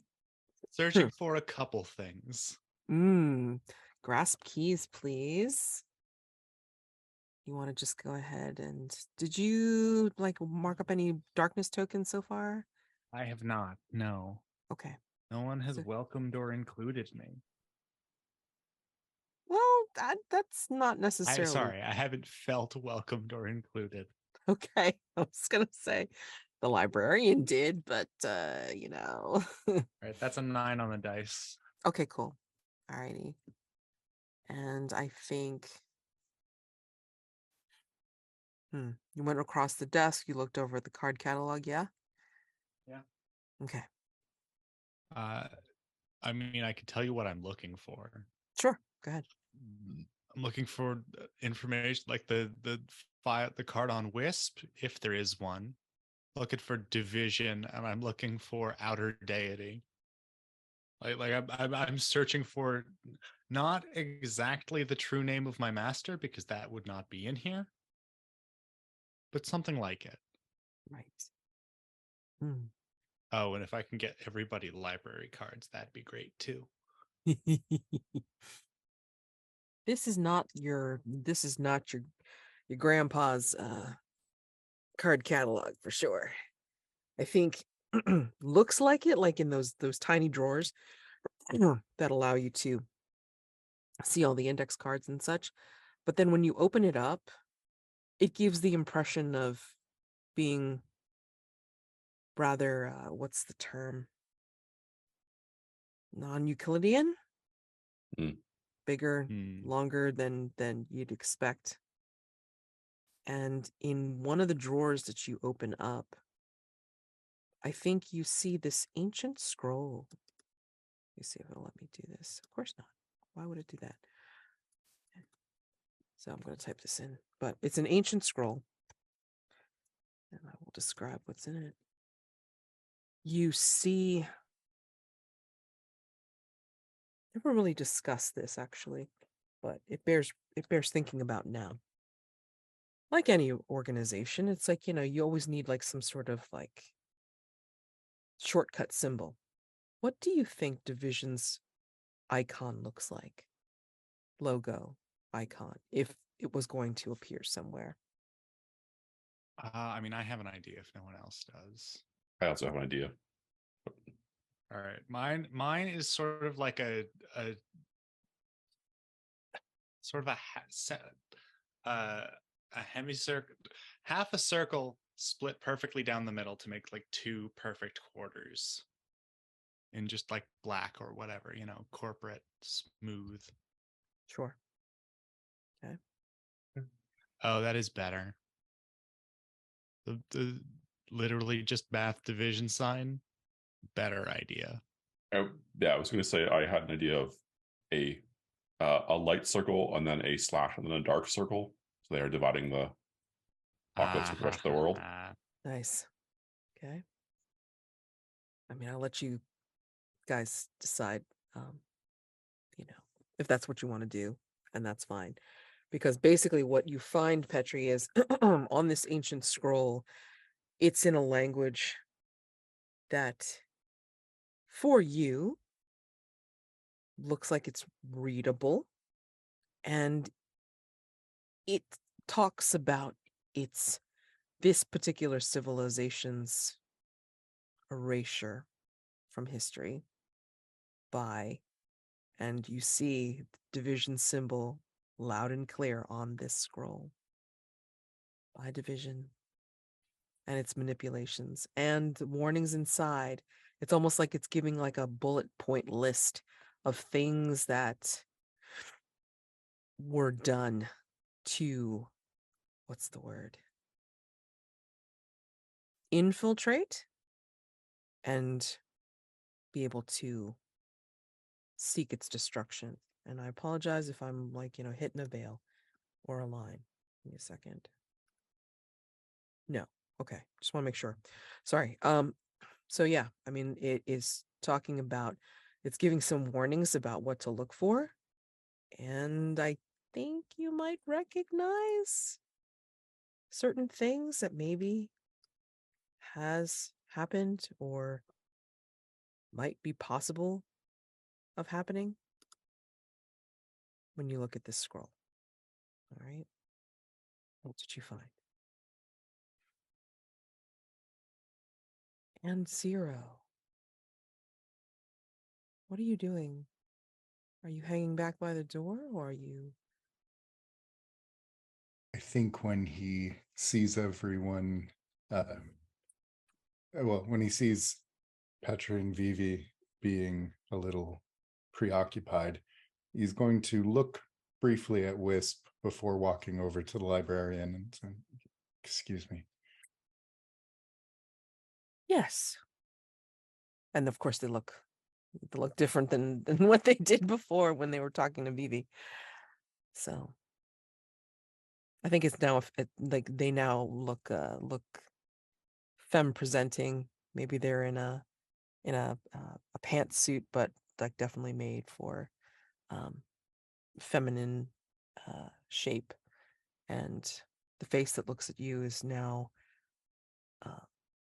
more feminine features, but still with the glared glasses. I'm looking for something, but I don't know what it is. Oh, interesting.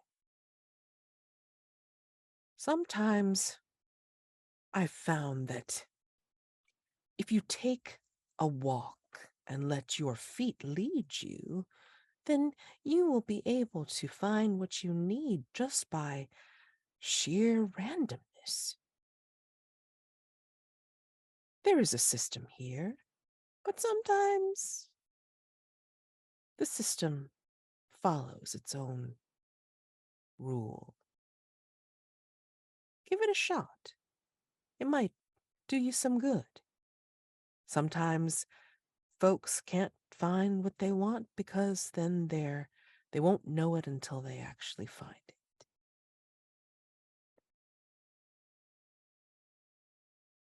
Okay. And to look back at Wisp again before putting his hands in his pockets and starting to walk deeper into the library. Are you grasping keys or are you going to do something else? You could conceivably. Now, when I say grasping keys, you don't necessarily have to just do it in a mundane way. You could conceivably do it with your powers of darkness. My powers of darkness involves telepathy and mind blasts and ancient weapons of magic, so it doesn't feel particularly helpful here. I You think could ask the librarian leading questions, then read their mind. Grasp some keys. I think he is going to grasp some keys as he's wandering the stacks looking for anything that might be about him. Oh, okay. Cool. Alrighty. So I'm going to spend 2 tokens. It's always a gamble, but sure, go ahead. 2d6 plus your darkness tokens. 13. Oh, let's take a look-see here. Boy, goodness. Yay. Okay, grasping keys. On 11 plus, you uncover a key, so I can give you a key. But there is a significant complication, cost, or fallout. The keeper will tell you what it is. Interesting. Okay. I'm going to say that first, your clue. As you look through the library stacks, just kind of thinking about something about yourself, I think you will experience a splitting through your mind as the library falls away and then you are in your own head, and you will experience a memory, almost like what's that side to side thing, like side by side thing in a TV show, like where you see like the person going one way and then maybe their friend going another, like it's like two cameras following like a character, you know. And so this is what you see in your own head, like as you feel that splitting feeling. On one side is you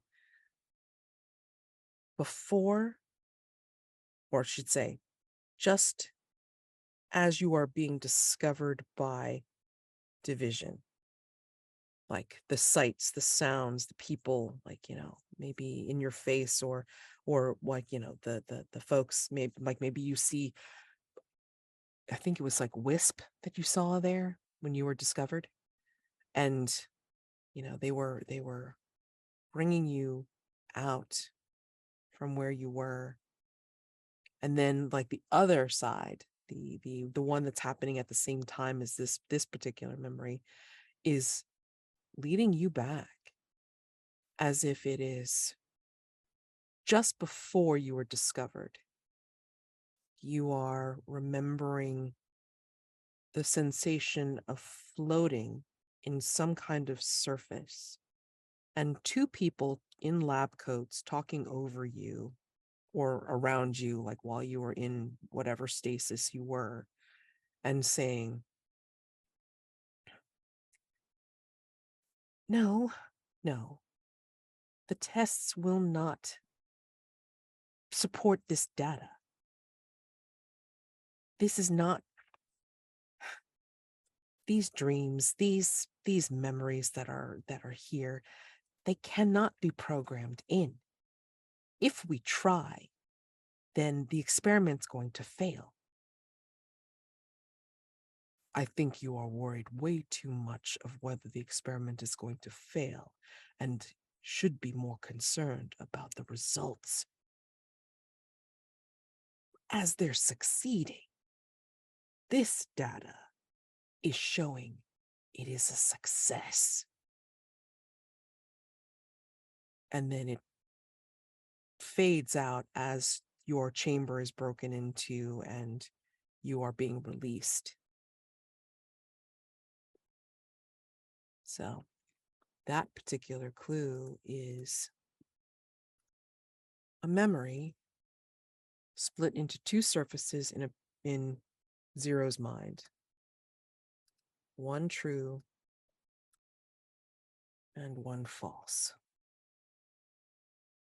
I think as he is trying to hold both of these conflicting memories in his focus at the same time, he has one hand on one of the disconcertingly warm bookshelves and another to his head, and he's going to look up and realize he doesn't know how to get back. I think as you are looking down or down the stack and trying to figure out how to get back, I think you hear a hissing nearby. There is a dark shadow that looms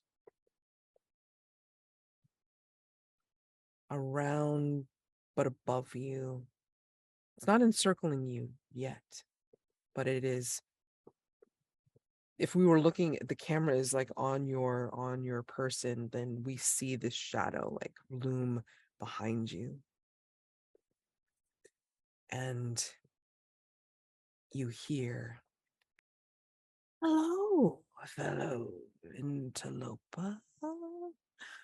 Care for a bite to eat? Or perhaps you seek something else within here, don't you? I, of course, would be delighted to assist, but before all that, an exchange would be most delectable. Yes? And we're going to end the session right on that for tonight. Okay, so we have a wonderful way to end this session. Sorry. And we'll continue for next time. Before we get to stars and wishes, if people have time, I want to get to end of session stuff to see if anybody got anything for it. Ouch. Well, end of session here. All right. So for each person, you would answer these questions for your PC. Okay. Let's start with Wisp. Did you express your monstrous nature and or express your humanity? Yeah. Okay. Mark 1 XP. Sure. Did you learn something significant about yourself and or your impending ruin? Ooh, I'm not sure she did. Okay. Did you learn something significant about a fellow monster? No. Okay. And see. Your impulse, did you do that? I definitely didn't get my impulse either. Okay. Well, I mean, like, you can always change it or just keep it for the next beginning of session. So that's fine. Mhm. Did you uncover at least one key of the apocalypse or attempt to unlock Doom's door? Sure didn't. Okay. All right. So you would just keep your, keep track of your XP on that particular point.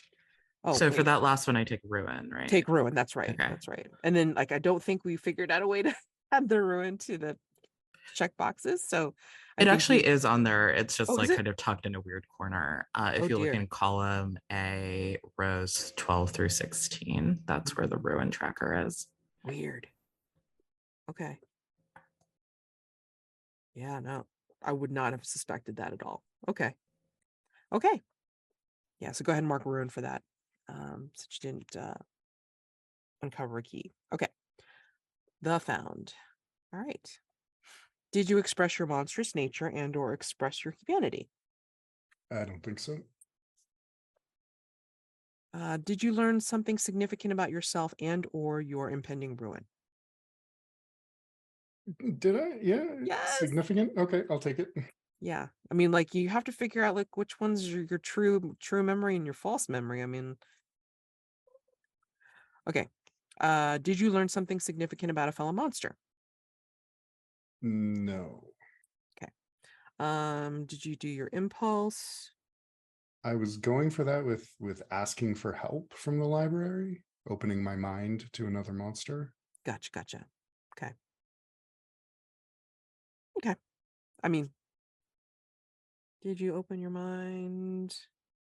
Did you open your mind? I mean, I'm asking. I mean, like, did you figure that you opened your mind Looking enough? for information from the Parasitic Library.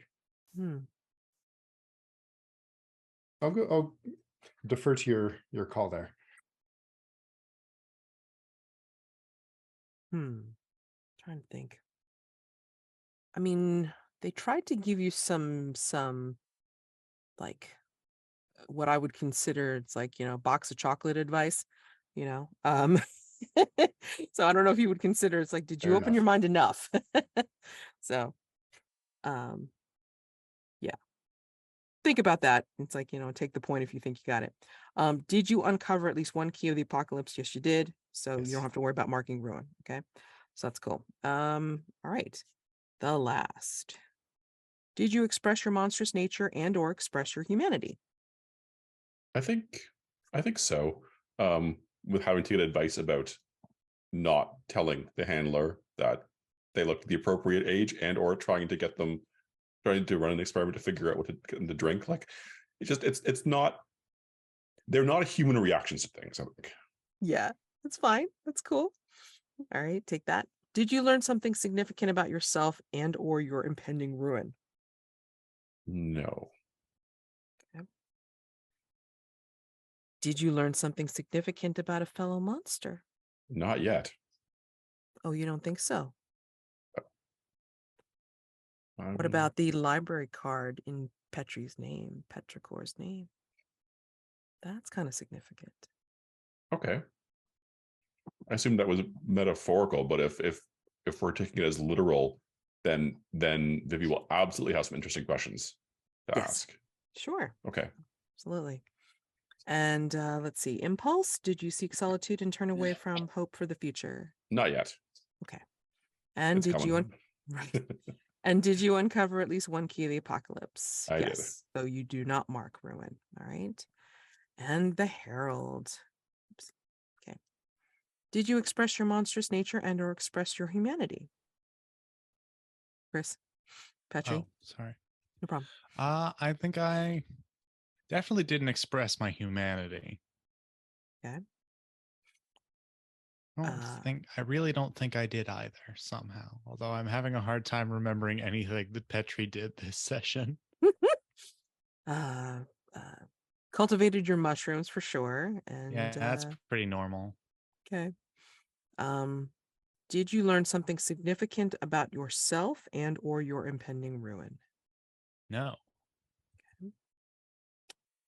Did you learn something significant about a fellow monster? No. Okay. Let's look at your impulse. Did I develop a relationship? I forget what the exact verb is, but it's something with a relationship with another. Did you attempt to find meaning in your relationship with another? I think I can take that one if you skew the will I see you again question for Danvers. I'm not walking out of here with nothing. You'll never get me again. That's funny. Did you attempt to find meaning in your relationship with another? Did you question Danvers's puzzlement at what you considered something that was usual for you two? Because she did have a different reaction. No, I don't think I did. Well, I mean, it's all part of the augury, you know? Yeah. It's confusing as hell because it's like, when you're dealing with reading Danvers like Yarrow stocks. Oh my God. I will let you figure that one out if you want to take that point. Did you uncover at least one key of the apocalypse or attempt to unlock Doomsword? Okay, so you got one key of the apocalypse. So right, so you do not mark ruin. So that's fine.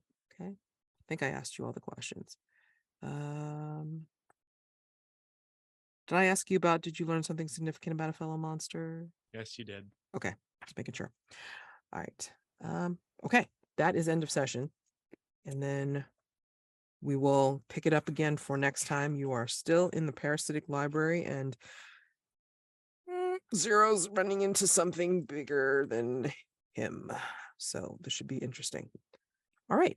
So if you guys got time, stars and wishes. Again, stars are things that you enjoyed about the game, gameplay, role play, each other, and then wishes are what you'd like to see for next time or in the future. Okay. I'll volunteer because I have a list. They're so good. Okay. I like Mads just opening the session with Cobb describing the dreams as hot and heavy. Like, just went right there immediately for Cobb, and it was such this like, okay, I know who this person is now. Chris, I thought the malicious compliance with the terrarium pager report, just the idea of the pagers going off and off and off for all of the individual, this lichen grew 4 millimeters, was very funny. And yeah, kind of a neat way of handling that. Elle, just dropping hard truths first thing in the morning. Power is invested in keeping power. It's a heavy line right at the beginning, but it's a good line. And then following it up immediately, both Elle and Mads with eating a cigarette just to lighten things up again. So good. Yeah. Oh my gosh. No. Ben, I liked the interaction in the pool with the floating versus the handler. I thought that was a good contrast in sort of styles of thinking. And finally, that was a great creepy monster voice at the end, Mads. Oh, thank you. Wishes for next session. I will enjoy it. I think having everyone else go off and absolutely be like, I'm going to find things out in this library. And Vivi be like, but we're not supposed to. Are you though? Who knows? Yeah, I think I got to remember to have Finch. They tried to get me once, allegedly. We'll see. People got questions. Might not have been me. There's more than one Petrichor roaming around. Oh boy. Okay. All right. So, are you going next? Are you? I mean, I don't have a ton of stars written out that haven't been mentioned. Elle, everything in your introduction was so like immediately evocative. I love Wisp, Your Honor, and more than it just really seems like you have a very strong idea of this character immediately. And I'm pointing that out specifically because I never do. I have no fucking idea what's going on with Petri and probably won't for another 4 sessions. Mads, you're spectacular as always. And I really loved all of the paint the scene details from everyone, but especially the revolving door was just such a like strange. I don't know, like it really such a weirdly constructed thing to be part of an organic creature. I just loved that detail. Any wishes or anything I for want to steal something. steal something? Oh boy. Interesting. Okay. and maybe leave something behind. Maybe grow a little mold on all these wet books. Too funny. I can go next. For stars, I really enjoyed Vivi and like their whole vibe, but I especially love the beverage experiment. And there was one, I think it was after you narrated your dream, when you were saying that, you know, I always look for a second, third, fourth, fifth opinion. I thought that was great. And I don't know, I really love Vivi. I really enjoyed Petri's like pet mushrooms. That's how I think about them anyway. And their dynamic with Danvers. I really love the will I ever see you again moment. And the implication that they ask that question every single time they go on a mission is so funny to me. And for Zero, I really love the dynamic between Zero and Cobb. And I'm also really interested in seeing what Zero does with this these two divergent memories that they're having, and how that affects them moving forward. For wishes, I'm looking forward to seeing some reveal your heart moves. I was sort of angling toward that this session, but I don't think we quite got there. I think the investigation stuff in this game is really fun, but for me, like the meat of the game is just like being a messy bitch with my fellow monsters. So I'm looking forward to seeing more of that. And I think we created last time in session 0, I think we created some really fascinating shared histories between our PCs that I'm excited to lean into. I think in particular for this mystery, which involves memory so heavily, I'm kind of interested in seeing Wisp's memories of her relationship with Vivi coming up. Especially as I see this character, like the core of her really is like rebellion and like eventually turning against division and the world, probably. So I'd love to start seeding some of that resentment early. So yeah, I think that's all I got. I don't have many stars that haven't been mentioned. Elle, you everything about Wisp is great. The cigarette scene is going to live in my memory for always. Matt, I am really digging the attitude Vivi is bringing to this. I'm still trying to figure out Zero. He's somewhere between sullen teenager and like, no, actually he's pretty much just sullen teenager. But Vivi is like bright and happy and helpful, and I loved the interaction with the manager. It was just lovely. Petri and the mushrooms is hard to get out of my head, especially now that you mentioned the wet books and the fungus. I'm really looking forward to seeing more of Petri and all of that. The hair, you mentioned that you're looking for the name of your god.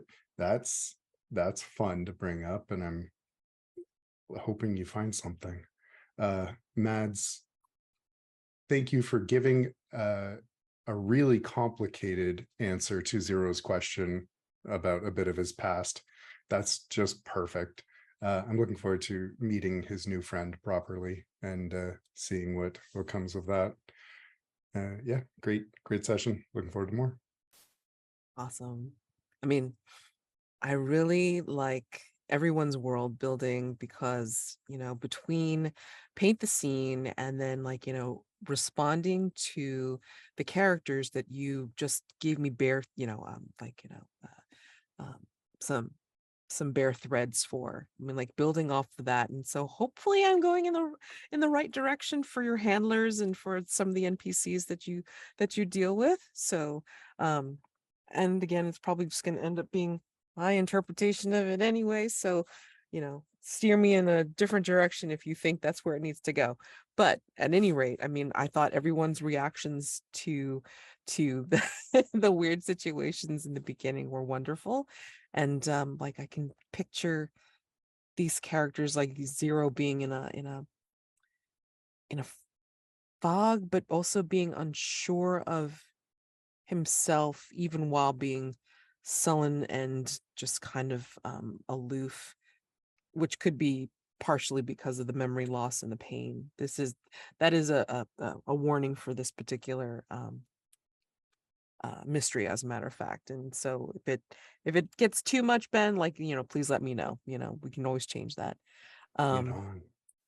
Yeah. So and then with Vivi again, bright star, just for being so, I mean, even being the last of one's own civilization just didn't seem to dampen his spirit of learning and wanting to acquire knowledge. That could get you in trouble someday, I'm sure. But I mean, for right now, it's you're doing what you can to do these things for division. I guess maybe giving you purpose for going on. And then Petri, I'm still kind of trying to figure them out. I'm trying to figure out, it's how do they see the world? And I know you say out of character that you haven't figured out Petri even yet, but I'm hoping to help you figure that out while you're solving mysteries and finding clues. I want to see more, just a wish, just want to see more people using their powers. I know that's not the meat of this game, but I mean, still, you can get some real weird emotional scenes, when you're bringing your powers of darkness into play. And then Wisp, I love Wisp. I'm sorry, but I mean, I'm all about this warrior woman from another dimension, coming in and trying to make her way in this stupid world that we have of soft humans. So it's great. Oh my gosh, I'm excited about this. And again, thank you for just dealing with my hiccups with GMing. But again, I do want to get the hang of this game, because I think it's got some great power in these monsters, in these Omen class monsters that have so much power but so much heart behind them. And I want to know more about each of them, as we go along. So hopefully I can keep throwing it at you and getting just as much, if not more, back. So yeah. Oh, and then wish, just a mechanical wish is just again trying to help steer the boat a little bit for either using your powers and your moves, or getting you to bring out more of the basic moves as well. I mean, Elle, I'm gonna take a closer look at some of the opportunities to do reveal your heart or other things to try to throw you guys together. I mean, that's always one thing that I think I've had issues with, even when running between, is because it's I understand people's need to do their own thing and try to investigate and try to solve the mysteries, resolve the threats. But I mean, also too, I mean, I don't know if it's okay to just throw you guys together and be able to squish you in a spot where you have no choice but to face your relationships, whatever those messy relationships are. I mean, I was paying attention for the whole Vivi and Wisp thing, and I'm I'm shipping that too. So I can't wait to see that. Yeah, expect more reveals or leaning in, I guess, for next session for sure. All right. If there's nothing else, we will break for tonight, and then I will see you guys next Monday. All right. So thank you very much for playing. Happy gaming for next time. Thanks, Right. everyone. Thank you. Thank you. Thanks very much. See Have a ya. wonderful night. Have a great Bye. See night. y'all next week. Yep.